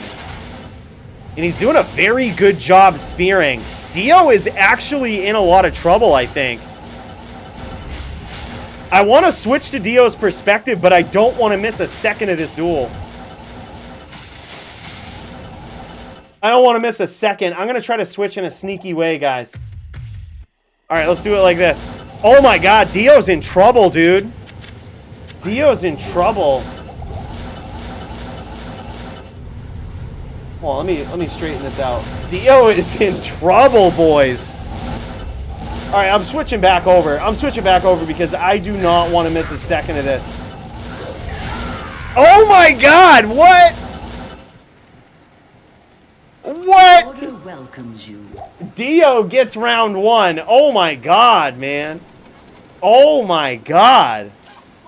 This is why I didn't want to switch. I'm like thinking about switching, and then suddenly Dio just takes it.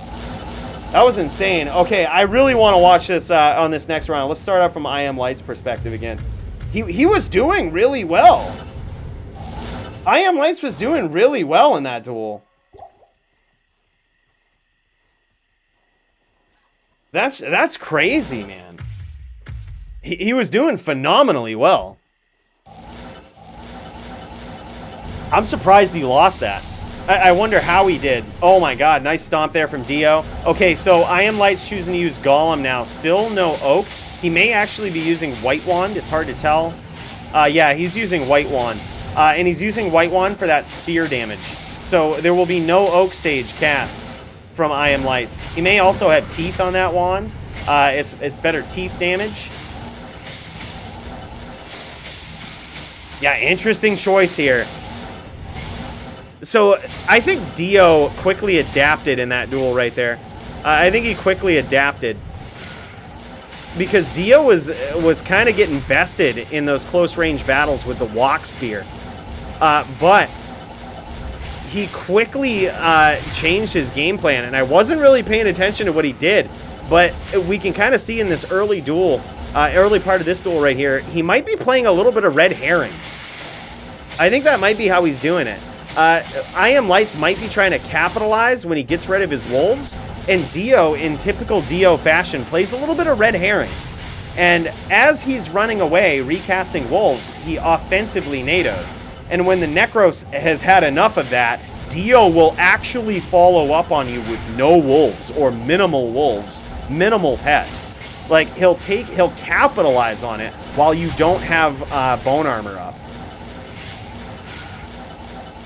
He's taken like 175 damage per sec from Hurricane. Okay, yeah, so he could also be losing a lot of life to that cold damage in Hurricane.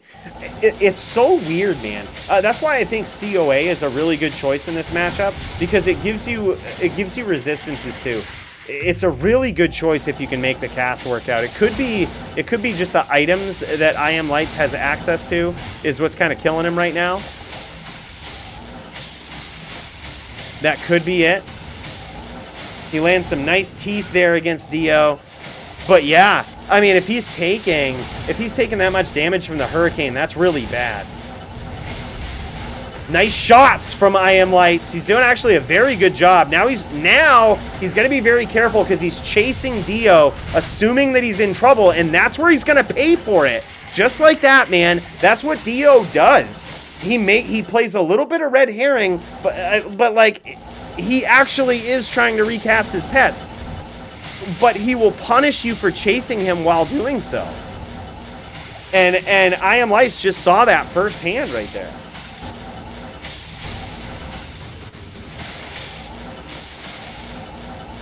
Yeah, we'll check that out next duel, Duke. We'll check it out from Dio's perspective.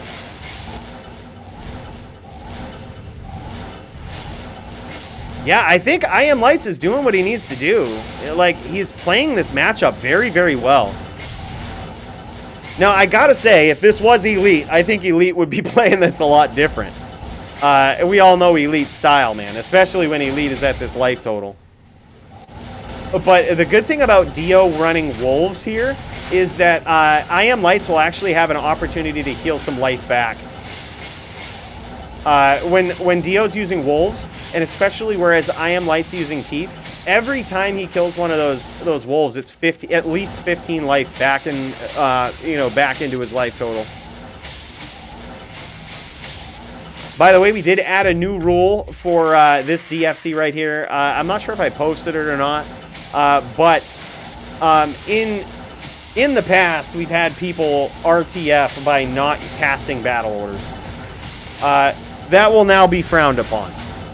That will now be frowned upon. If people try to RTF through worn-out battle orders, you could get called for defensive play. But we don't see any of that here. But just to let people know, that is now something that can get you a defensive play flag. RTFing through worn out battle orders.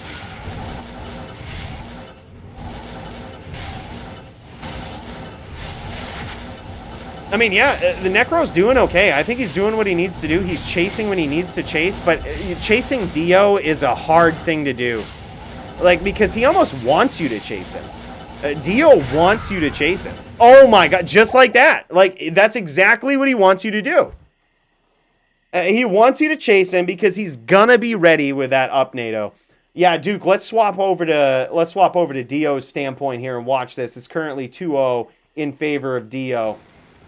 Dio showing that this dude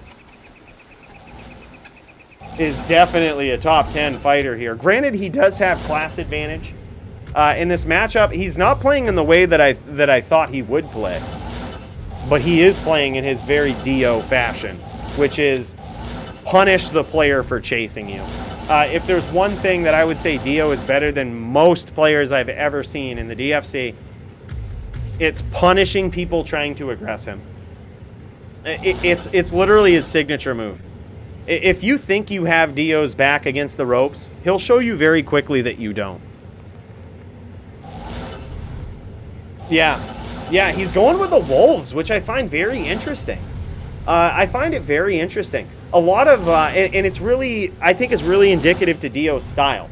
A lot of druids use bear in this matchup because when they get a nice chain on a necro, the bear can actually hit the necro and stun them, giving them a prime opportunity for a stomp. But Dio's style actually favors using 5 wolves instead because he absolutely 100% wants his opponent to name lock one of those wolves and stomp him. He wants him to chase while he's recasting his wolves. That's exactly what he wants his opponent to do, and that's what I Am Lights is going to have to figure out and learn not to do. What I Am Lights needs to do in this matchup is just be okay with his opponent using 5 wolves and him regaining shit tons of life every time his opponent comes in. He just needs to accept that and be okay with it and not chase Dio on his way out. That, technically, if he can adapt that game plan, that will force Dio to use a bear, which will then complement his style, of chasing him. But he needs to be very careful not to chase Dio. When Dio has 5 wolves up, even though you've blown out all of his wolves and it seems like a good time to chase him, don't do it. He's ready. Oh, no doubt. It's also for a like a backpedaling game plan too, which I think that Dio is definitely on. I think he's really preying on that from I Am Lights. He's killed him twice like that. So for whatever reason, it's working. All right, so we're checking this out from Dio's standpoint right here. Thank you guys both for sharing your screens. This is awesome to be able to swap back and forth between the two. We're looking at the 2 S-tier builds going up against each other right here. Dio, okay, very interesting seeing this from his standpoint. Very interesting seeing this from his standpoint. So what he's doing is, he's actually throwing NATOs from the outside and trying to push I Am Lights down into them. This is a very odd game plan. But it's very Dio. Like, it's very Dio. He will only, like, engage in the stomp if he has, like, a plethora of NATOs set up for when you try to escape, for when you decide it's a bad idea to stay close range. Like, look at this. He gets these NATOs going from the outside to kind of protect himself from going in. And then he'll aggress. He's doing all right so far. I Am Lights has taken some serious damage just from NATOs from the outside. And a very opportunistic stomp there from Dio.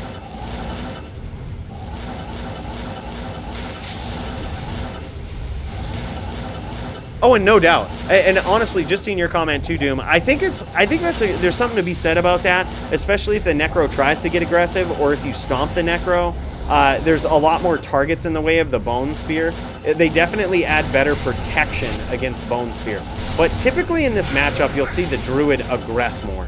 Usually the Druid will aggress more in these matchups, but being hyper aggressive is not Dio's style. He's a very safe player, and that's okay too. His goal is to frustrate his opponents, especially when they're trying to chase him.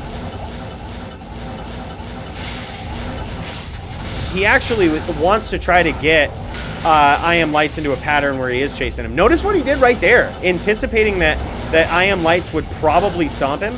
Instead of recasting Wolves, he just had a NATO up. Like, no fucks given, dude. That's his style. Very nice footwork there from I Am Lights.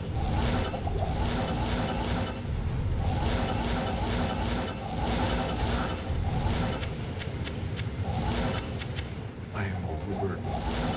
Yeah, and that's true too. I would really like to see I Am Lights with, like, at least, I'm pretty sure he has a Raven on, but he might not have max cold res. And that's very obvious. Someone get this guy a COA. Someone get this guy a double-bared COA for this matchup. Yeah, especially if the Druid stomps. It only kills one wolf. Like, the way that D2R is set up is if you stomp as a Druid and your opponent, your Necro opponent spears you, it can only hit one target per pixel. It's something very weird, very, very queer about D2R. But it can only hit one target per pixel. They did that to fix the Tomb Viper glitch. But in doing so, they fucked up Bone Spear for the Necro. And honestly, I'd say that sucks, but it really doesn't. Necro is God tier. Fuck the Necro. Like, whatever. If that's the answer to it, great. Like, Necro is God tier. So, like, sure, they're set back a little bit, but whatever. And there it is. Opportunistic stomp from Dio. Yeah, he could literally chain him down. And a Druid chain, especially with 5 wolves up with Hurricane when it's doing significant damage, is a legitimate strategy. Like, all you have to do to chain, in that sense, you don't have to offensively throw NATOs. All you need to do is just teleport on your opponent, return your cursor to your waist or to your shoulder, and just hold down teleport. You will get your opponent. You will stay right on top of them. Chain locking with a Druid is one of the easiest. It's one of the easiest classes to chain lock on, which is one of the reasons why this is S tier right now.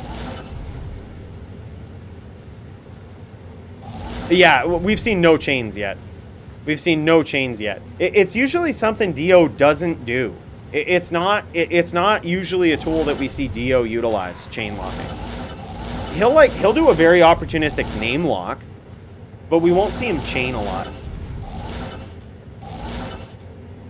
I'm actually very curious about this. If Dio wins this and nobody else is sharing their screens, I actually want to get some duels in against Dio with my Necro.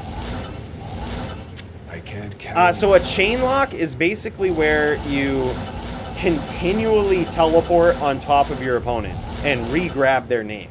So as your opponent's teleporting away, you're following them right on top of them, like for multiple teleports in a row.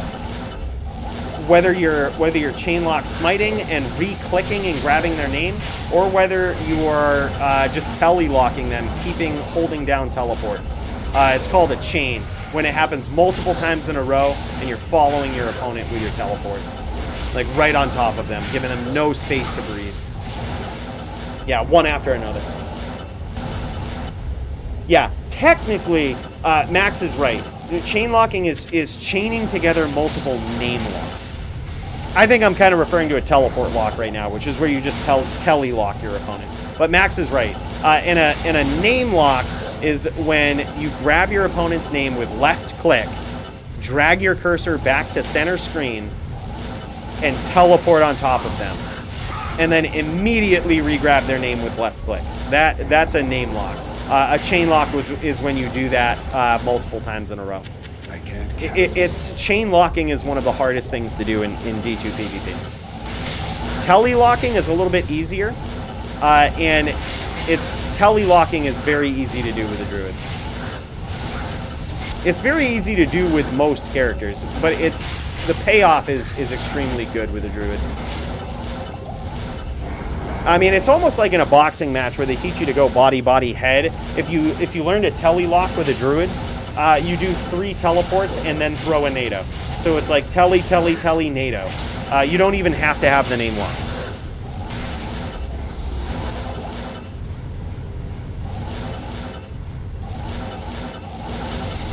Yes, you guys are right. You reacquire the name lock through left click. Or through right click, I guess you could do it. But you have to reset and reacquire your name lock. That's a chain. And you do that multiple times in a row. It's one of the hardest things to do in PvP. Yeah, Druid telelocks, though, are where it's at. And that's a strategy with a Druid, is just learning the body, head approach, right? The 3 telelocks and a NATO. Like, tele, NATO.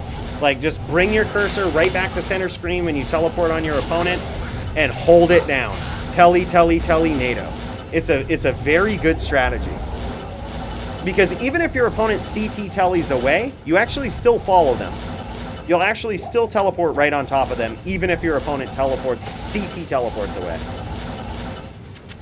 These guys probably could use another pool if anybody wants to join that game and pool them up.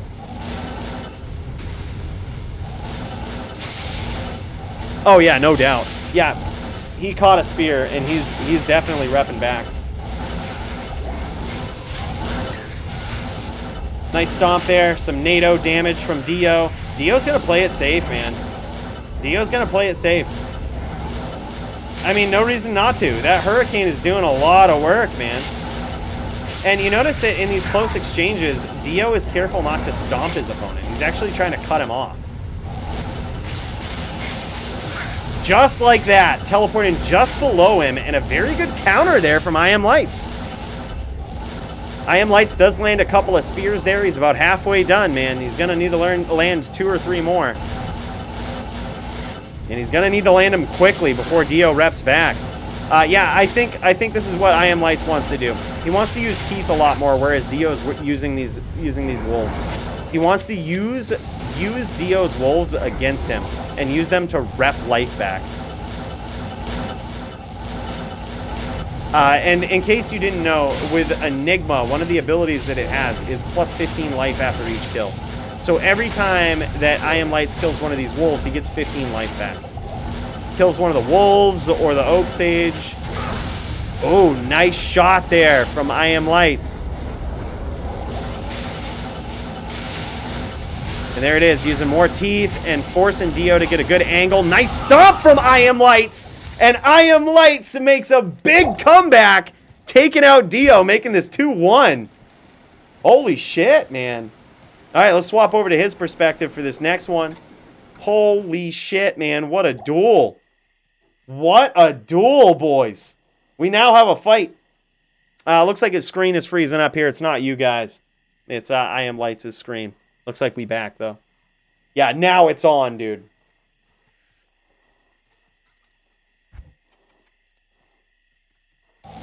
Yeah, I don't think Dio has too much rep. Yes? I don't think Dio has too much rep. You also got to figure, too, Dio has Enigma. So when he gets in and he does these stomps and he kills the Golem from the Necro, he'll also get 15 life. If the Necro is using, like, Oak Sage 2, then there's 30 life. So, like, yeah, it's not too much.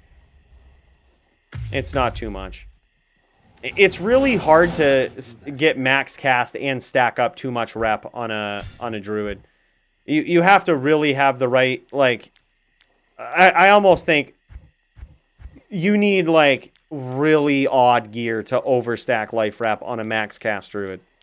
You need really odd gear. Like, even with basic gear, you're having Hodo and a life rep ring and a life rep amulet. Okay, there's 39. What are you going to use? Life rep boots, too? Like, you have to really be trying to overstack. Yeah. You have to really be trying to overstack. Right. Yeah, it's 39 with those items, Doom. So his only item that he could have is life rep boots, and I doubt he has those. Like, he would have to have all of those items.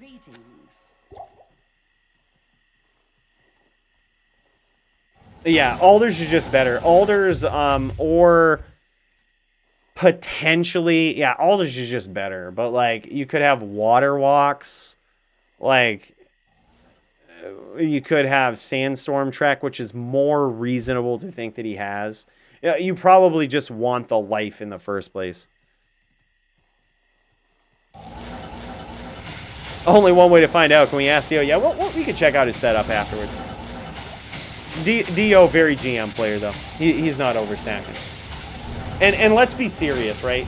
Like, even if he was, let's say he's overstacking. Yeah, it's against the rules. But it's really not going to matter in this matchup. Like, it's really not going to matter. He is, like, over the course of a very long duel, it could save him one spear. Okay. Yeah, I don't think, and honestly, I don't think Dio would be overstacking life rep. Dio's very very attentive to his builds. Very aware of all of the stats on his builds. Very good player.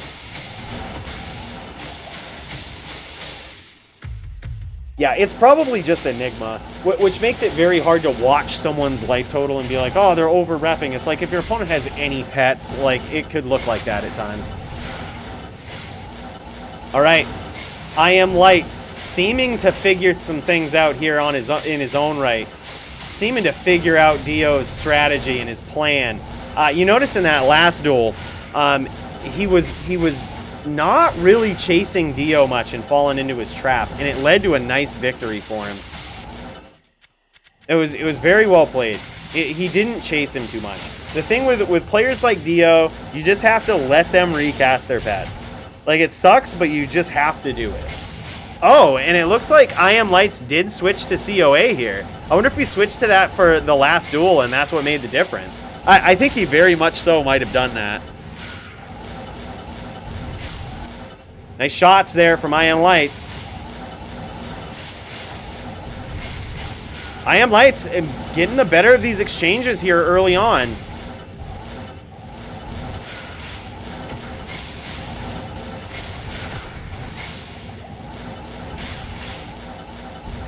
This is insane. What a good duel. A lot of Necros have evolved since patch 2.4. A lot of new players playing Necro. So we do have a lot of players learning how to do this NVD matchup here, myself included. He was COA last round. Good observation, Vic. Yeah, GG. It makes a big difference, man. Like, you know, against a Druid, it's so weird. You wouldn't think that a Hurricane is something that you really have to worry about, but you really do. Like, you don't have to over-plan for it, but you definitely can't have weak Cold Red. Because in the course of a long duel, it will pay some serious dividends if you don't. Like, if you aren't prepared for that Hurricane, it will damage you, dude. Like, it's really bad. That's why you definitely want Raven Frost and 75 Cold Res. Yeah, no doubt. No doubt. I would be spamming Teeth, just anticipating him coming in. Yeah, just like he's doing right there. I think leading with Teeth there, very nice strategy. And it's also doing a lot of Teeth there is a really good counter to Dio's strategy of trying to throw nados from the outside. It makes it so that Dio has to be extremely accurate with his nados and his placement of his nados. Oh, nice up-spearing there from I Am Lights. Very nice up-spearing. He's getting some serious damage in on Dio.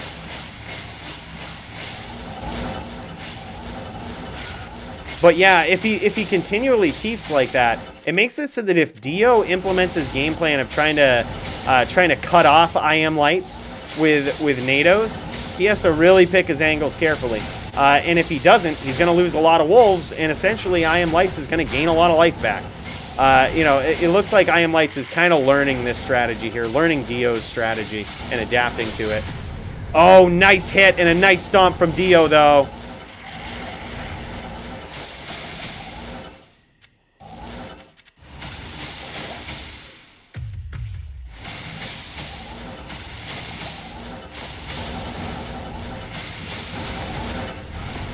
Nice hits from Dio. He might try to... I wouldn't be surprised to see a telly lock here from Dio. Like, that could be what this comes down to, is the body head. Like, the telly NATO is what this could come down to. You're at least going to get some damage in with Hurricane. And how would I Am Lights deal with that at this point?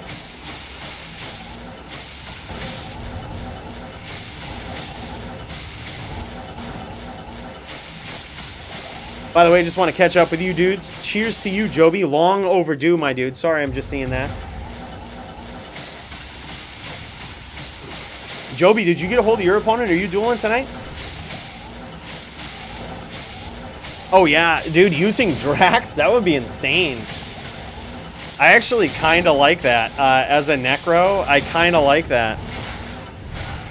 Gives you mad life after each kill, plus the Enigma. Oh, my God, dude. I actually really like that idea. I mean, especially in this matchup where the Necro is not favored.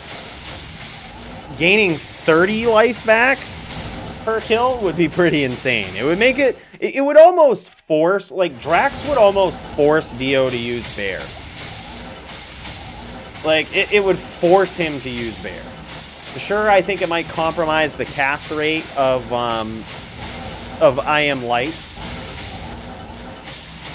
but it would almost force Dio's hand because he cannot be allowing him to gain like that much life back per exchange. That would be insane. Unless you have Cirque Bear, but I'm cheap. Me too, buddy.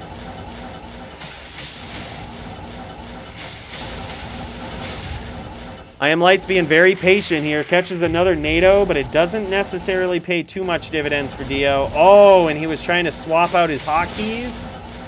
Almost paid the ultimate price for that. Yeah, and Dio's got these NATOs live, trying to get I Am Lights to dance in them. I do like the fact that I Am Lights is using his Golem. NATO sort of works exactly like Spear, where if you and your Golem are on the same frame, it can only hit one target per pixel. However, NATO can hit multiple times on the, you know, right on the next pixel as well. You know, and it's easier for a NATO to do that than it is for a Spear. But still, I think it's decent protection. He would be giving up some DR, yeah, for sure. Now, theoretically, a strategy that I Am Lights has here is he could completely use Teeth. And if he does that, like, if he chooses to not even engage in the Spear battle with Dio and just use Teeth, I think that could actually frustrate Dio. Because it would just allow I Am Lights to keep gaining massive amounts of life back every exchange. And, you know, it would also sort of lull Dio into this false sense of security. Like he isn't going to engage in a Spear battle. And then, when he decides to, he could completely surprise him. But it looks like I Am Lights has actually made a pretty significant comeback here in this duel. He's actually dealt a very significant amount of damage to Dio. Dio is probably at about 10% life right now. This is insane. This is a very good, very patient comeback here from I Am Lights. Just methodically breaking down Dio's style. Nice shots, nice spears, nice name locks there, or a pet lock in that sense. Nice shots. I thought that might have finished it right there. Now, especially if I Am Lights engages in, like, and throws a lot of teeth, he's actually, Dio is in, like, teeth PK range. And, you know, it may be actually the best option that I Am Lights has, is just to start using teeth quite a bit here. Like, Dio is so low on life, and he literally can't lose an exchange at that point, right? Like, Dio coming in with all of his wolves is just going to net I Am Light some life, and it could potentially kill Dio. Like, I would just be using Teeth here. Like, especially if Dio's going to approach, as he should, as the Druid. Like, you know, only spear opportunistically when you're very sure you're going to get it. Yeah, I really like this strategy right here. This is a winning strategy from I Am Lights right here. Using those teeth and being very careful not to chase Dio even though he's super low. Like, that's what Dio wants you to do. Oh, man, big hit from Dio. Dio turning back up the heat, man. I'm sure these boys would appreciate a pool if anybody's around for that.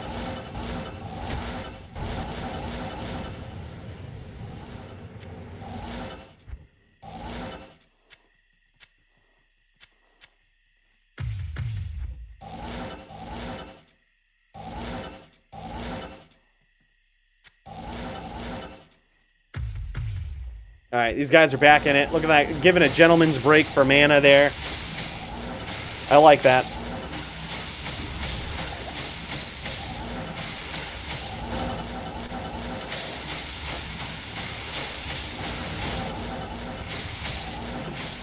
By the way, also, if anybody else is on the card and wanted to watch, have us watch them duel, please join the stream channel on Discord and share your stream when you and your opponent are ready, and we'll pop into your duel. Still haven't heard from Matt about my match. That would also be another NVD. Or it could be a forfeit if we don't hear from him. You never know. You never know. I could also accept any other opponent. Oh my god, and Dio gets there, man. Wow. 3-1 for Dio. Yeah, I think Teeth was definitely the answer there. Like, Teeth, when Dio is at such a low life total, almost makes it so you can get a little more aggressive and sort of do what the champ does, right? Like, do what Elite does. Lead yourself with Teeth, right? Just lead with Teeth. You know, just hunt your opponent down methodically by leading with Teeth. And that way, they can never really stomp you. You always have the Teeth up protecting you. And you're gonna do some serious damage. Duke, your match is happening tomorrow? Okay, thank you. I didn't remember Crackhead from D2. I just thought about that pub twat for some reason. I don't remember him. Was he, don't tell me he was one of those the spammerdens that would just spam around the moor, desync people, and be like, haha, I'm so good. Like, just desync the entire moor. People are trying to duel other people. He randomly kills them, clips it, and is like, look how good I am. Was he that type of dueler? Those guys were annoying as piss.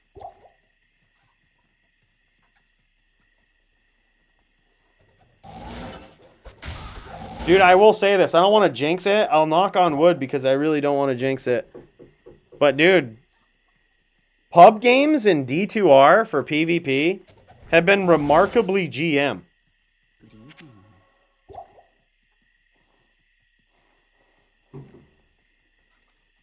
No, I didn't get clipped by that guy, but, like, people do that. Like, people do that. They'll kill somebody, and they're just like, got him, and they didn't really, like, they weren't dueling them. They jumped them. Back in D2, this happened a lot, like LOD. They would just spam hams in the moor when other people were dueling. They would randomly connect and kill somebody, and then, like, sometimes they would even NK them and shit, talk mad shit. I mean, that's LOD for you, right? Like, that's pub games in LOD. Like, you know, it's sometimes in D2R. But, for the most part, dude, pub game D2R PvP has actually been pretty GM.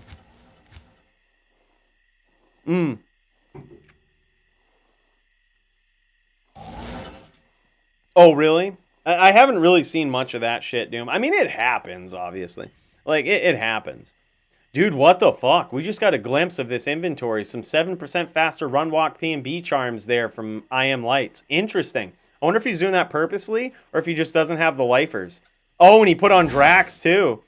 He actually put on Drax for this duel. Okay. Okay. All right. He's stepping it up, man. He's on the Teeth plan now. I think the Teeth plan is really a good answer to Dio's style.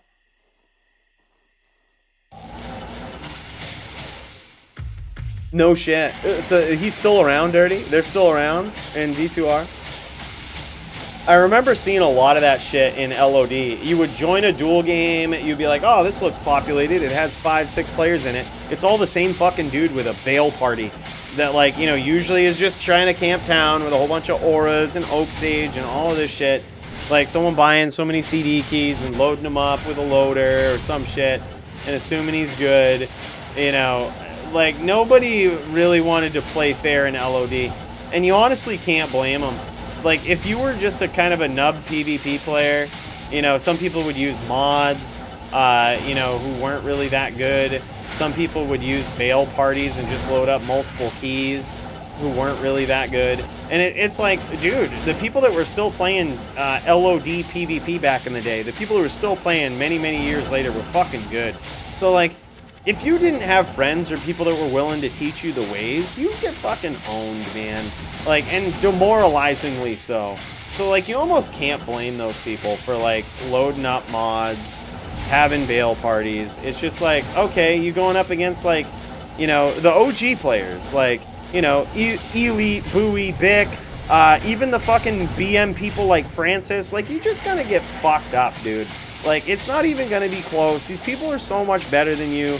Like, you know, so it's like, it's hard to learn unless you have friends or people willing to teach you. You almost can't blame them for it. Like, people wonder why there was so much mods, because there was a lot of lack of knowledge back in the day of, like, how to actually PvP. Kmart version of Francis? Oh, yeah, dude. Like, Aura Mercs, you remember Oridans back in the day? Aura Mercs, like, any character could load up an Aura Merc, or a stack of Merc back in the day and just kill the whole more. It was stupid. It was stupid. You almost can't blame people for doing it. Like, if you don't know how to PvP and there's some glitch or some badass shit that you can do and troll and grief other people, fuck it, why not? Like, it's probably those same players that step into a game and just got owned before, and they're just like, you know what, here it is. I'm gonna put the fucks to these guys. More power to them, dude. They're just playing in a way that's fun for them.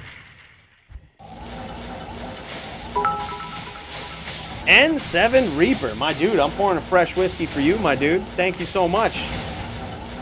Thank you so much for that sub. That's 14 months. And he says, DFC, let's go.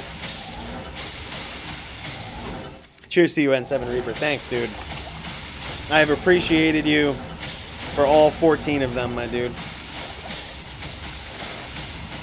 That is crazy. Time flies. And cheers to you, Tormentros.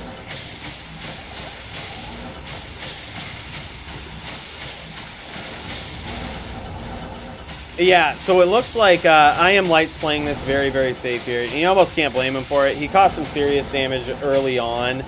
And, like, especially against Dio, he really wants to rely on killing these wolves and repping back, like, 30 life every wolf he kills. Yeah, like, watch his life total here. Yeah, bam. Kill the wolf. Goes up to... Oh, my God. He just gained 100 life in that exchange. Yeah, this is, like, exactly what he wants to do. This is exactly what he wants to do. He's going to make it tough for Dio. Just gained 200 in a course of, like, 5 seconds. Yeah, that's insane. I love this Drax idea. It really makes a Necro with their back on the ropes, like, it kind of gives them an out. It kind of gives them a way back into it. But the thing is, too, like, I'm wondering how Dio's going to change his strategy with this. Like, is he going to try to rely on chaining with, or telelocking? Oh, my God. Dude, I Am Lights just erroneously telly-stomped Dio there. Oh, and Dio switches to Bear. He's finally done it. He's finally done it. And I Am Lights is adapting perfectly, dude.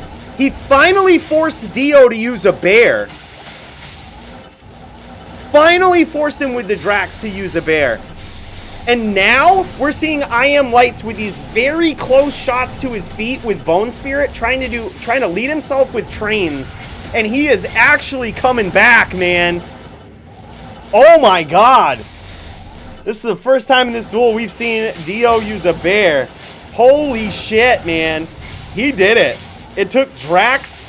It took Drax, but that's what did it. By the way, cheers to you, Soul.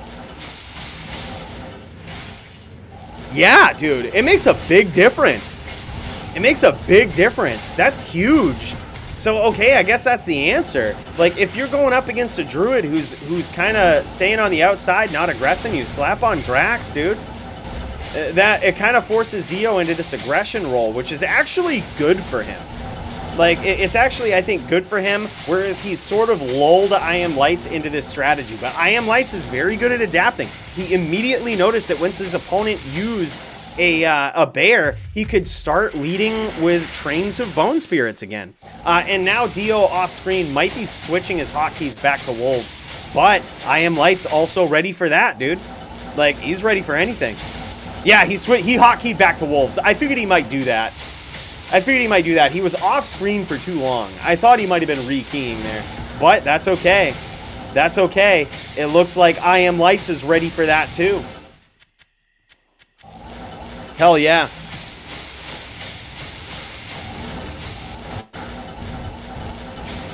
Yeah, I gotta say, I love the switch up there from Dio. I love that he's really trying to mix it up here. Trying to keep his opponent guessing. There's very few ways to be like multi-dimensional as a Wind Druid. But Dio, if there ever was anybody that could do it, it's him.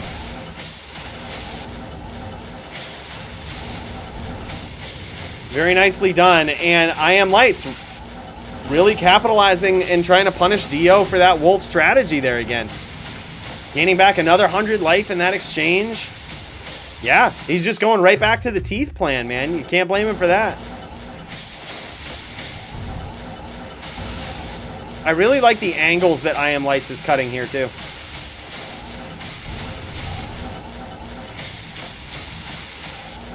Yeah, 100%. If he would have just telly-locked, even with Bear up, like just telly-locked, I think it probably would have been over, especially when I Am Lights was at like 200 life. Instead of switching back to Wolves, if Dio would have just telly-locked there, it might have been over.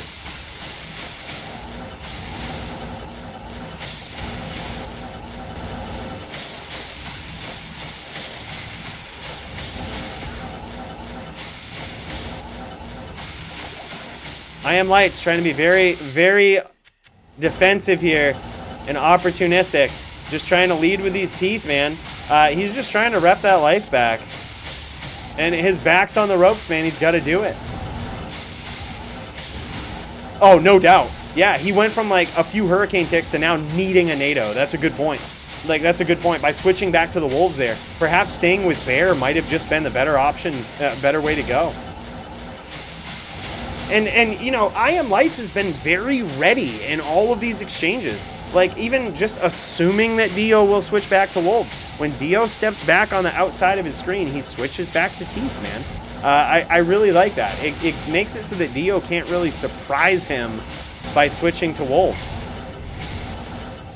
And I think I Am Lights is trying to lull Dio into a false sense of security, just like what he did right there. And then try to use those spears in those close range exchanges. Trying to lull him into a false sense of security. And he's at kind of a healthy enough life total now to like possibly be able to take a few Hurricane hits or even possibly a NATO with a full bone armor up.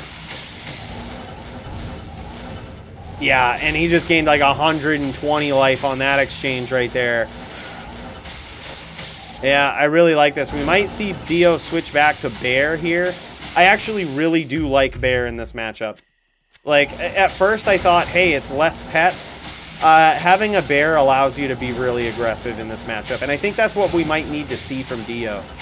Like, Dio might need to switch up his strategy because I Am Lights has figured him out. He's figured out his strategy. He's making it hard for Dio to rep life back by keeping these teeth up.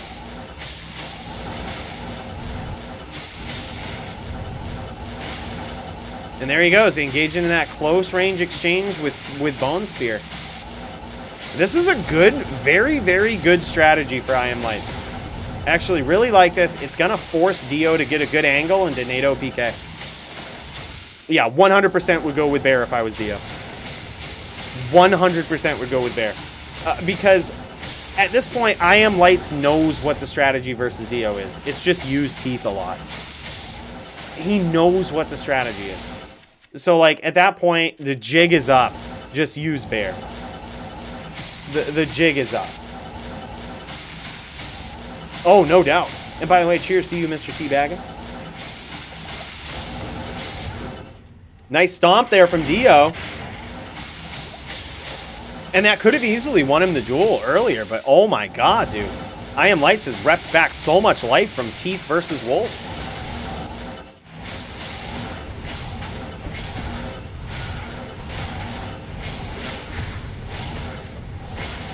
Nice dancing there from Dio, especially when he's at a low life total. And I think that's what Dio needs to do. Even though Dio is at a super low life total right now, that's exactly what he needs to do. Like, force I Am Lights into these close range spear exchanges and just cut him off. Dio's also good at that. I think if he pulls that tool out of his toolbox, it's probably the end of the duel. Yeah, and notice how Dio's keeping his distance. Dio is Teeth PK. Dio is Teeth PK, and he's trying to get I Am Lights to chase him. But also, I Am Lights is very low. Dio 100% needs to be on Bear here, and just needs to keep doing what he's doing. Try to get I Am Lights to chase him and not have all these wolves up. Because he does need to hit him with a NATO.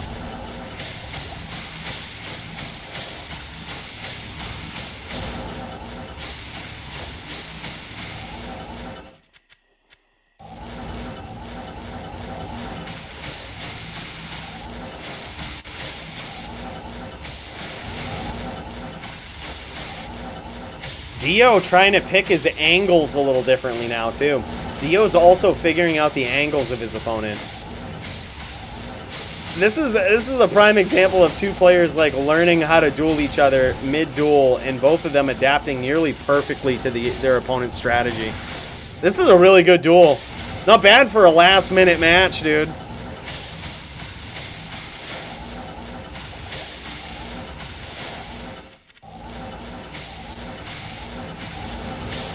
Yeah. I mean, skill and experience kind of go hand in hand, but yeah. It's definitely a battle right now of attrition is what it is. Like, I think the proper strategy at the current state is still for Dio to use Bear. The reason, like, he's still, oh my god, he got him with teeth, man. What a big comeback from I Am Lights, making it 3-2 now. I believe 3-2, or is it 2-2? I think it's 3-2 currently. That was a big comeback. And, dude, this is I Am Lights adapting to Dio's strategy here. So we are noticing now that in this NVD matchup, Dio's weakness with his go-to strategy is teeth. I think it's 3-2. I think it's 3-2. Can we check? Can we give a check on this? Can we go back in chat and check? Because I think it's 3-2. Am I wrong? Can someone in chat, like, if I'm wrong about that? I thought it was 3-2. We might have to check the tape.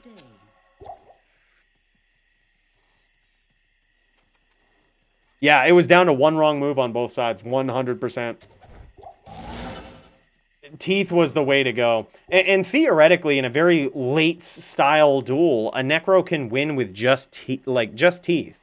If all the Necro does in the duel is teeth, the Necro will probably win. I can't do that here. So, like, especially when both players are low on life, just teeth. If your opponent chooses to use wolves, then great. You gain 200 life per exchange as well. Not bad. Yeah. Like, it forces Dio to use Bear in that situation. When both players are low on life, Dio must use Bear. Dio must use Bear with I Am Lights' setup right now. He has Drax, he has Enigma, he's gaining 30 life per wolf. Dio has to use Bear. Like, I think right now Dio is almost forced to, almost the entire duel to use Bear. Maybe 5 wolves in the first exchange, but as soon as he damages I Am Lights, he needs to switch to Bear. Like, it's just how it is. Like, he's repping back too much life. Oh, yeah. And Root, we saw Dio do that. He actually switched it up mid-duel. He actually switched from Wolves to Bear. But I actually just think Bear is the better pet in these matchups because it comes down to that one golden rule, right? Like, if the Necro only uses Teeth, then Necro will probably win. So you don't want to give him that extra life gain back.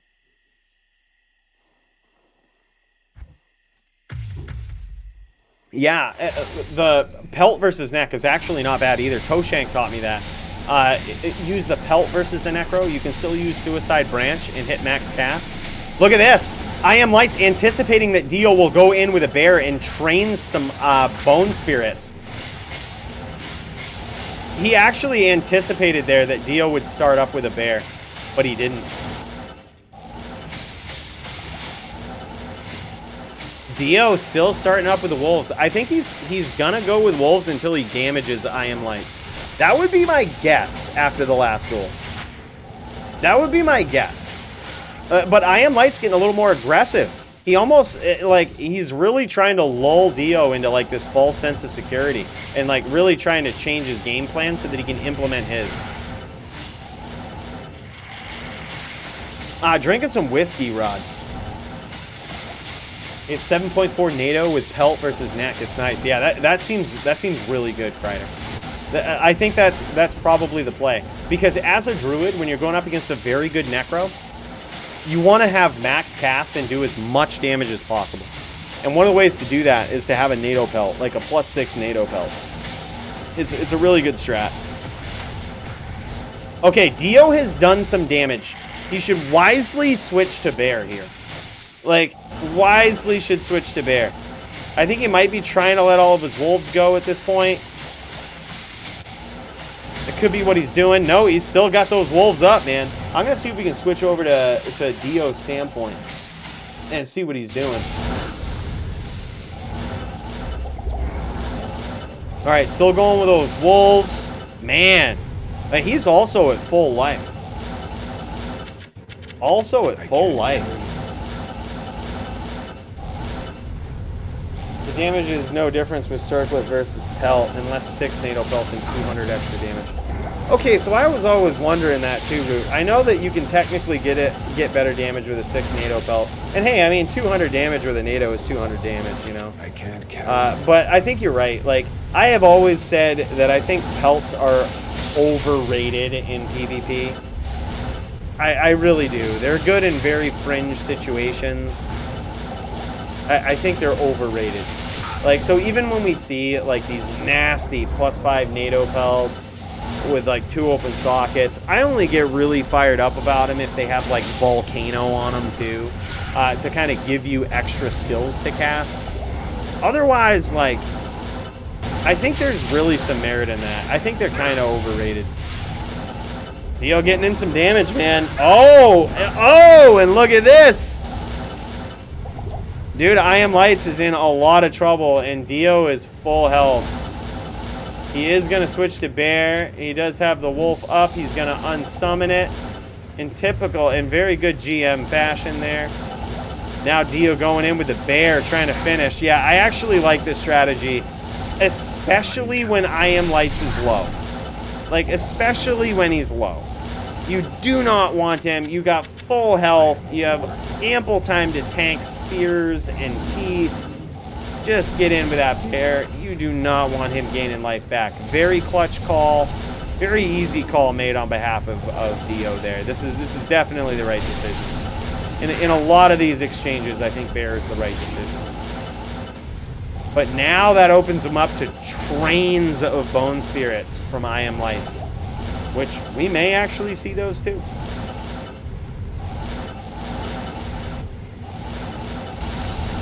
RTF, no bow, ban. Oh, nice hits from I Am Lights and possibly a big comeback. We may see Dio switch back to Wolves here because that's just typically what he does, but I still don't think it's a good idea. I think Bear's just the answer here. And by the way, Root, we did just change the rules. So if someone does RTF with no bow, and that may be what you're saying too, like then it will be looked at as defensive play. So someone will get a warning for that shit. We don't want to see that type of duel.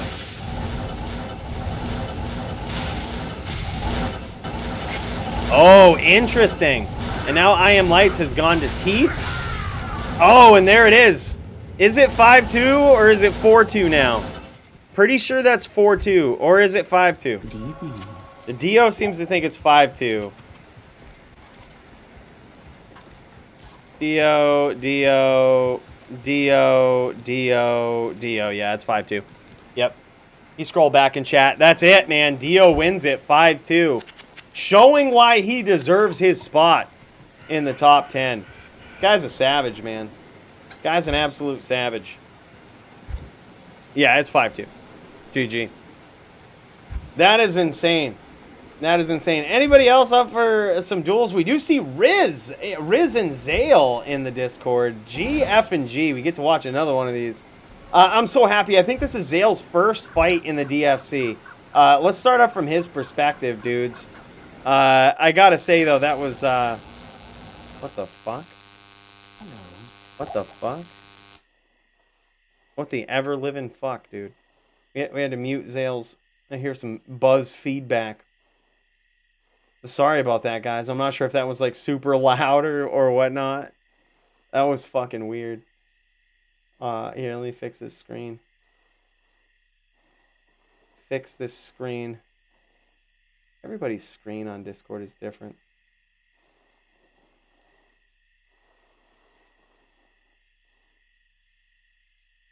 Dude, that was actually a pretty insane duel.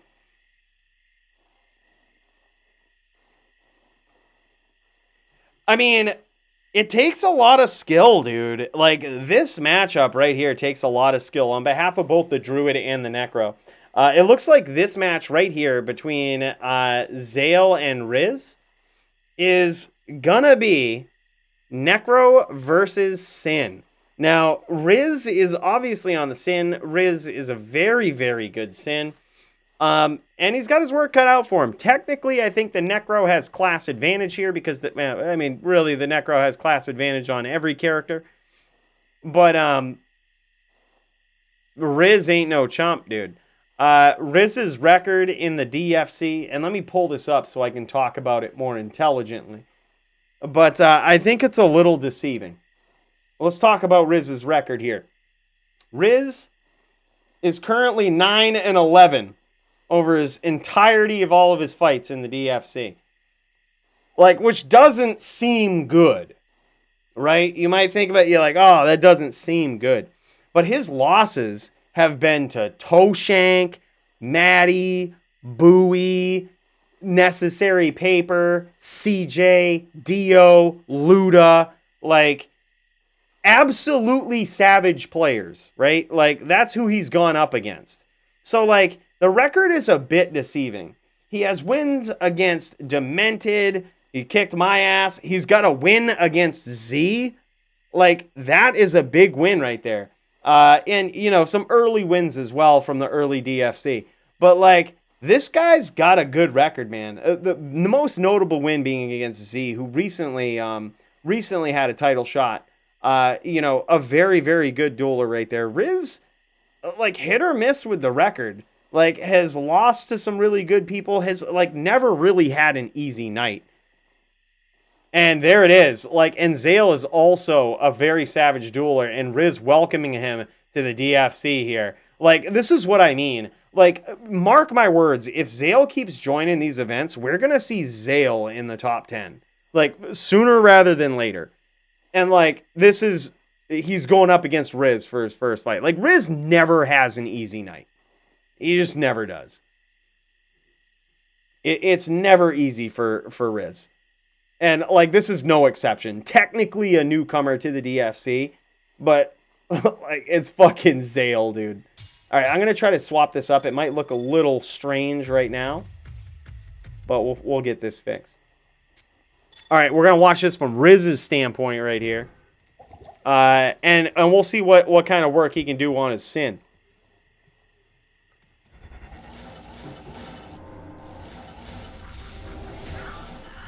(5-2) final score. Got that, Dio. That's dope, man. I should actually put these in the sheet as they happen, because it kind of gets annoying to go back.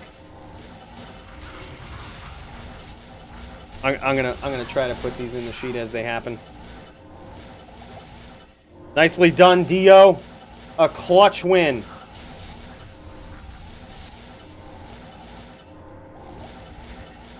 And dude, you want to know another dude who has not had an easy night? Fucking I Am Lights. Fucking I Am Lights, dude. Hasn't really had an easy night.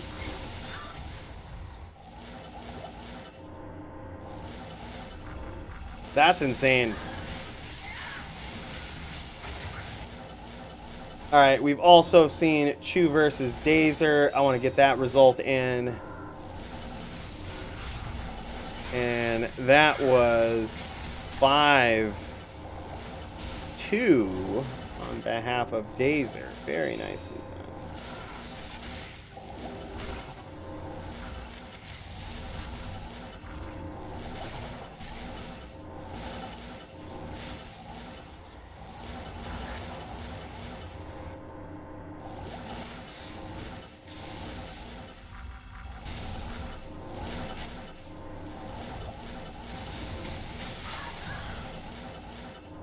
Oh, and look at this, dude. Riz in trouble early. See, the thing is, Zale is a very underrated Necro, dude. He knows what to do. He knows when to stay hot right in the pocket, just like that, versus Riz. And he kind of knows when to IBS and, you know, chuck these bone spirits from off the map. Like, insanely good, dude. Insanely good. What other fights have we seen tonight? Let's see. We've got Dio versus I Am Lights. We've got Dazer versus Chu. I feel like we saw somebody else. I feel like we saw somebody else and I'm forgetting. I am overburdened. Currently, the score is 2-0 in favor of Zale.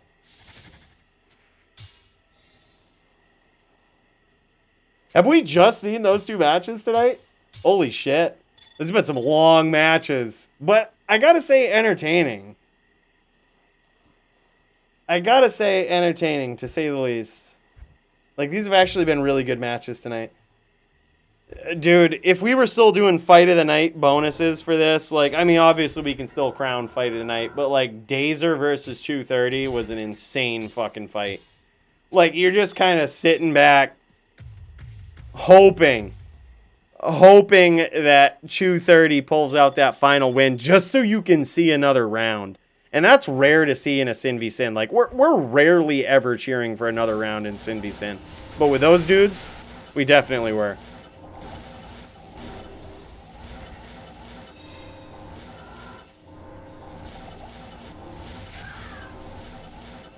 All right, so it looks like Elite Buoy, Stadium Necessary, Maddie, and Duke can't duel their opponents until later this weekend. That's too bad.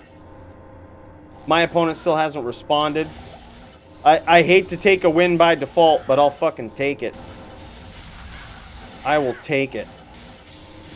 No fucks given.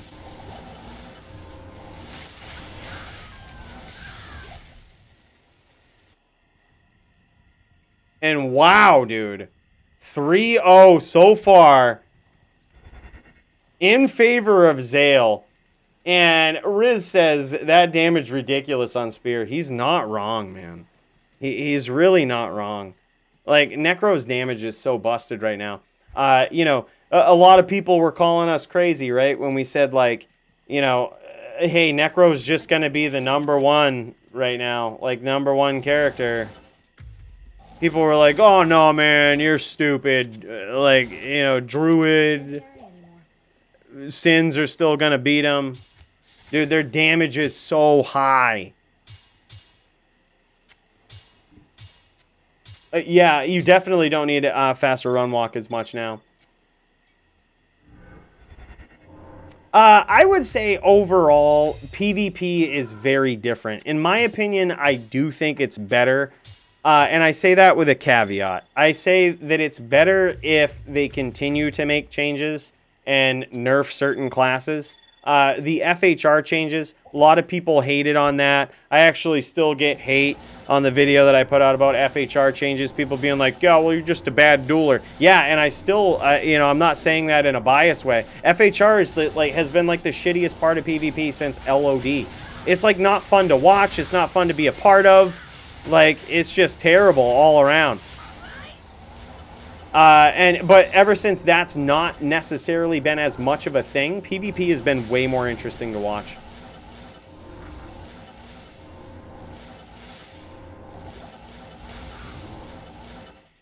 Caps on open wounds flight. Yeah, there's a lot of discussion about that.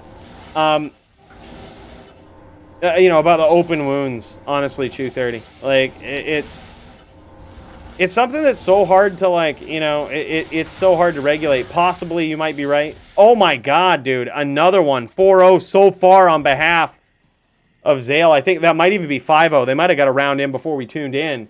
Wow, holy shit, man.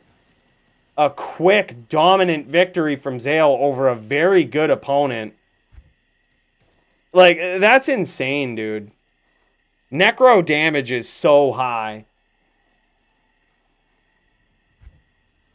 Necro damage so high, dude. I can't carry. That's just crazy. I can't carry anymore. That is just absolutely nuts. A very quick, dominant victory from Zale. And a very good win for his first fight in the DFC. That's actually insane.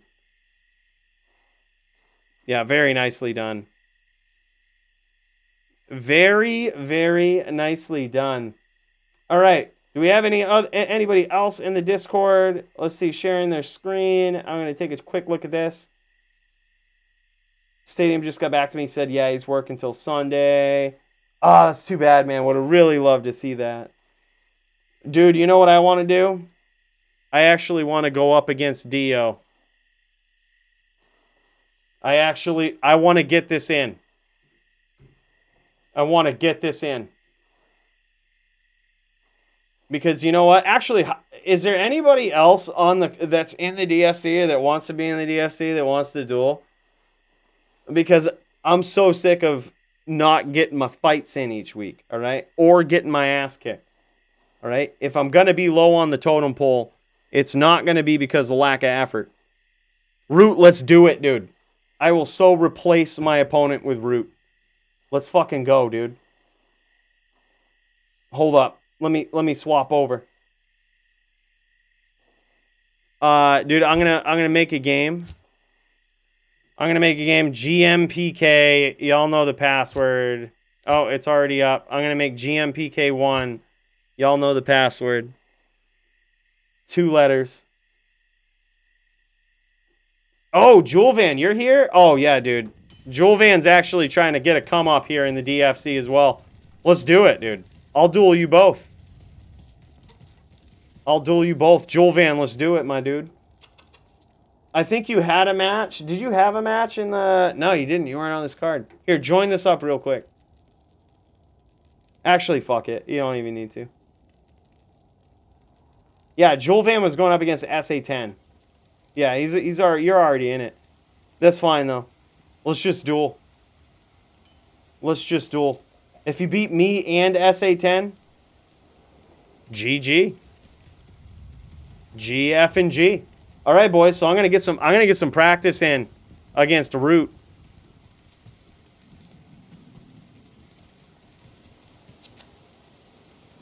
Get some smashing in. Hey, thanks, Fino. Appreciate that, man. It was my first ever Necro v Druid win. Felt good, dude. It felt good. It came off the heels of getting my ass kicked by Toshank. And, like, I got my ass kicked by Toshank and then figured out how to duel, basically. I was like, oh, this is what you do. I was like, oh, that's how you NVD. Or that's how I should be necroing.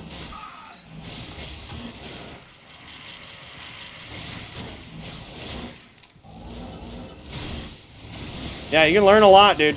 Like, I learn so much every time I duel against Toshank. He's just such a savage dueler.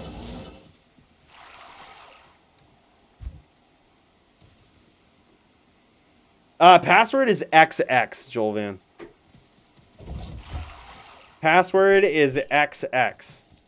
I might repick my class depending on what you pick, but I probably won't. I'll probably just go Necro no matter what. I'll probably just do that. Unless you come in with like an ES Fireballer or some shit. Alright, Zealot? Yeah. I'll definitely go Necro. Let's fucking go. Greetings. What's up, dude?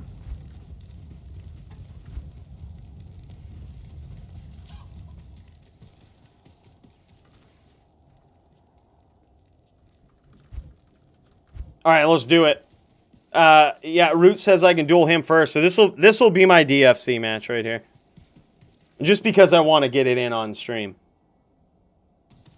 Just because. Alright? And hopefully I can move up the ranks.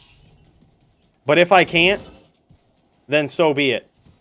Cooley is quickly becoming synonymous with an easy win. Do I like that? No. But do I accept it as a truth? Hello. Of course.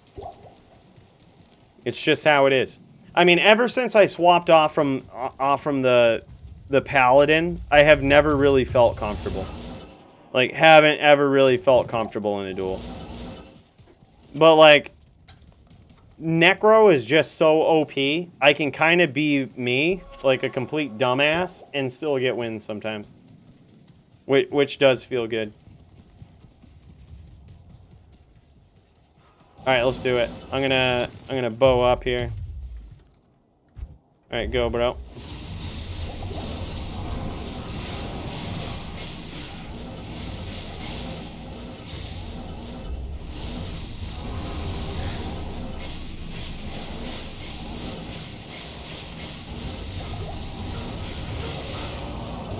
Necro OP. Necro OP. Greetings.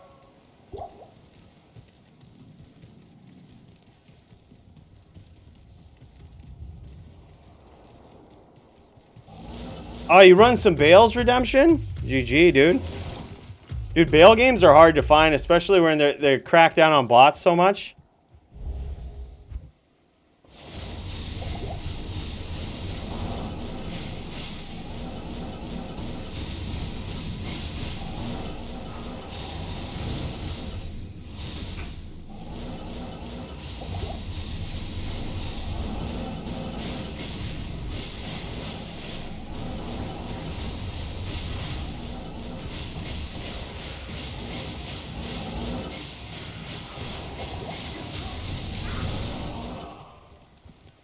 Necro OP.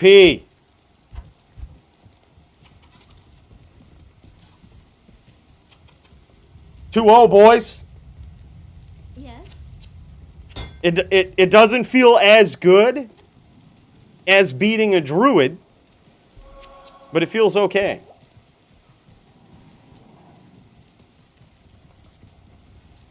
Yeah, we typically duel on non-ladder anyway. Like, that's where most duels happen.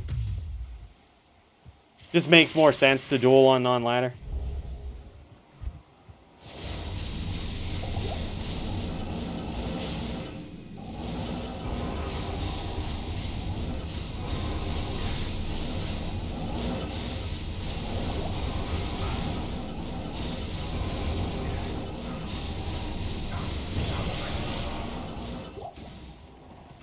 OP! I was trying to aggress a little bit there to force him into smite because FOH is actually very bad for me. I actually don't want him to FOH. In fact, it's so bad, I might even slap on T-Gods in case he tries to go that route. Like, just because I don't really want him to FOH PK me.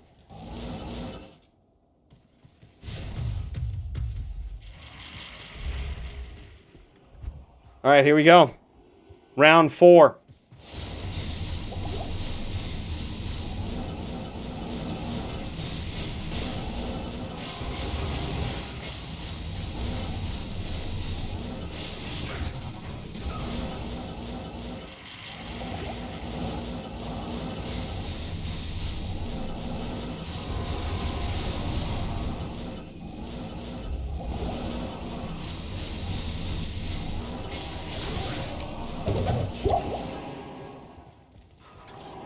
He was even ready with that up smite. He was even ready with that up smite, dude. But he might not have been doing that shoulder trick. He might not have been ready for it. Neck is really too strong, dude.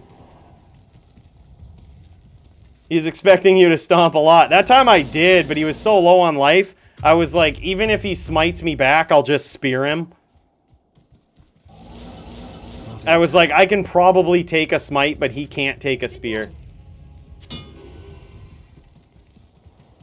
So if he did get a smite, he should probably just teleport away.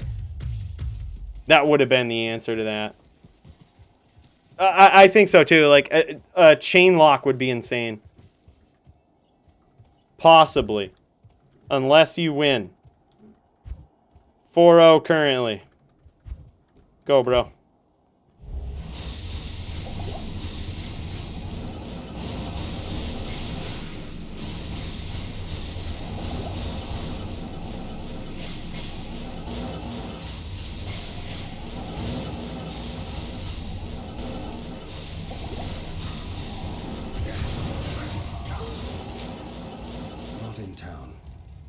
GG. Necro too strong. 5-0 win. Against Jewel Van. Yeah, 100%. Like, like, some of the nastiest ones against VTs are when they give me no breathing room. Like, if I'm aggressing a VT, I feel like I have the upper hand. Like, if I'm aggressing a VT, I have the upper hand. If they give me no breathing room and I literally can't escape, like, I can't CT telly away, I can't recast bone armor, it gets really tough. Like, it gets really tough to win it. Dude, good duels, Jewel. Good duels, my dude. And I'm actually happy that that happened because Jewel was calling me out last week. He was saying it was going to be an easy win. And by the way, Rod Reap, dude, thank you so much for that sub, my dude. I appreciate that. You only get one of those subs each month with Prime, and I'm so happy that you chose to throw it this way, my dude. Cheers to you. Cheers to you, my dude. That is awesome. Wow, man. How does that move me up in the ranks? Where am I? Oh, shit. Boys. I gotta show you this. I'm knocking on the door. I'm knocking on the door of top 10, boys. The only match I can have next, I guess technically I could have a non-top 10 match.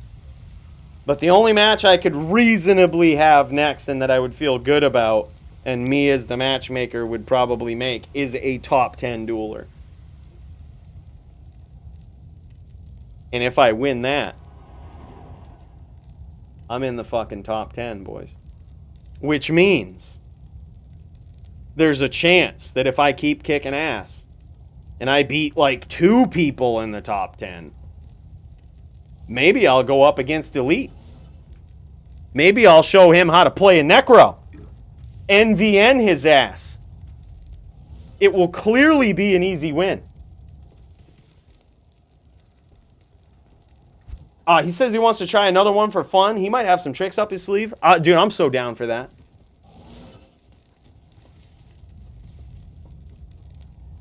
Is it possible to be so bad you get kicked out of DFC? No, because otherwise I would have been kicked out like 2 weeks ago when I lost to Llama. I would have been kicked out. I would have lost. Like, that would have been it for me. He actually knocked me out of ranking. That was how bad that was. But no, you can't be so bad that you get kicked out of DFC. You just get fights that are on your level.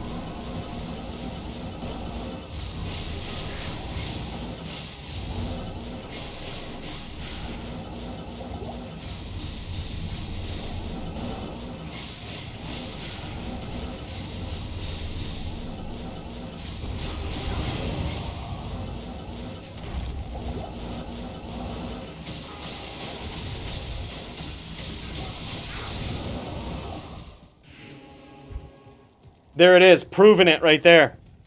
Just proving it. Just proving the win. Like bottom 100. Yeah, basically like the sheet that you see right here will only rank the top 20 fighters. There's actually more fighters in the DFC than that, but it only ranks like recent duels and the top 20. So like you even have to get a couple of wins to be in top 20.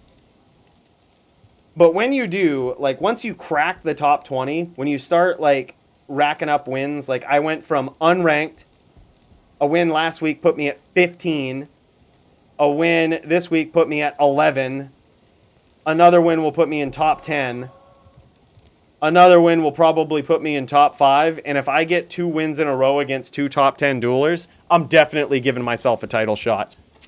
I'm just telling you right now, boys. I'm giving myself a title shot if that happens. Because shit really changed. Like, you can literally feel the difference of, like, duelers as you move up the ranks. Like, you can literally feel... Like, when I get unranked and I'm, like, welcoming people to the DFC, unless it's, like, Chew 30, sometimes I get wins. I beat Dazer once, like, in a legit duel. He just wasn't ready for my Paladin at that point. But, like, you can feel the difference. Like, if Dazer went up against my Paladin again, it wouldn't be the same shit. Like, I don't think I would have such an easy win. It wasn't even easy. I shouldn't call it an easy win. It wasn't easy. Like, he almost beat me. After one win... dude, put it this way. Technically, with the matchmaking system in the DFC, we could technically give anyone a title shot.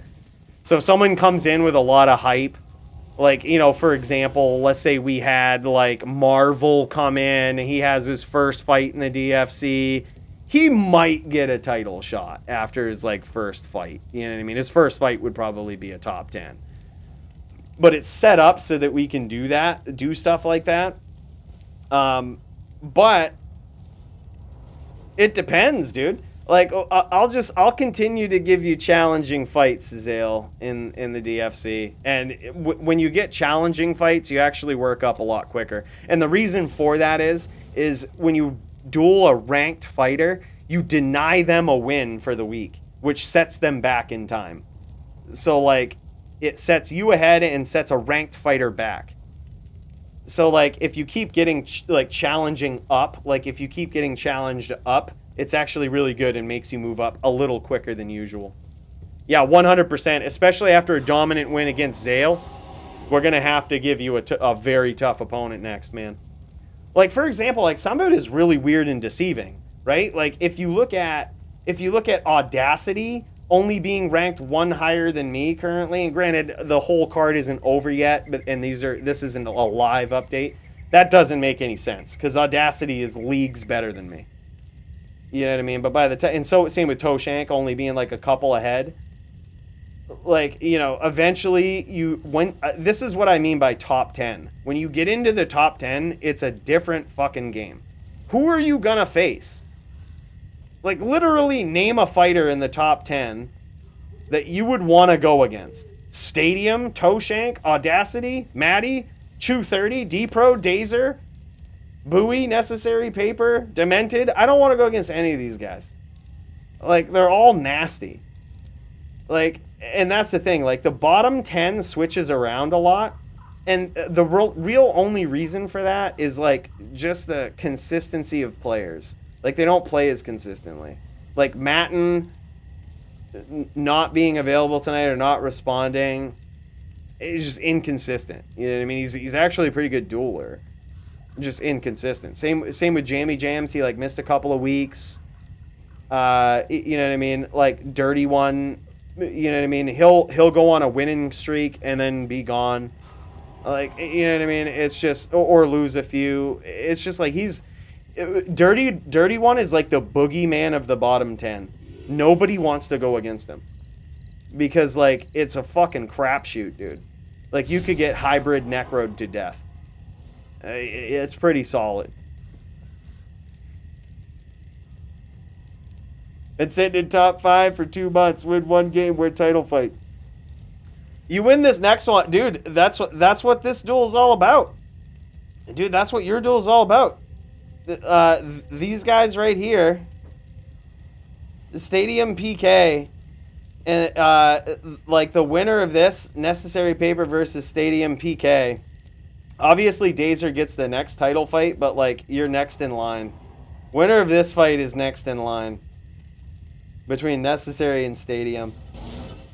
And we were, like, already talking about that. Because, yeah, like, Necessary Paper is also a boogeyman up at the top, dude. Like, don't want to duel against him on the TV. It's just how it is. What's life leech cap with Whirlwind? There is none. Barbs suck right now, so there is no life leech cap. Beat all druids, climb fast. Yep, 100%, dude. 100%. That's definitely how it is. But, dude, so it looks like nobody else is available to duel tonight.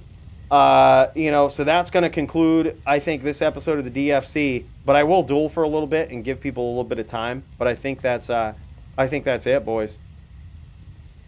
Good card. We didn't see a lot of fights, but we saw some, like, really long ones, which was insane. GG. Very fun to watch. Very exciting card. Well, depending on what times everybody duels this weekend, maybe we can pop in and see, like, other people this weekend. It depends on a lot of things. Oftentimes, I try to devote the weekend to the girlfriend. She's going hiking tomorrow. So if everybody gets in early tomorrow, dude, I'll stream it. We'll see how it goes.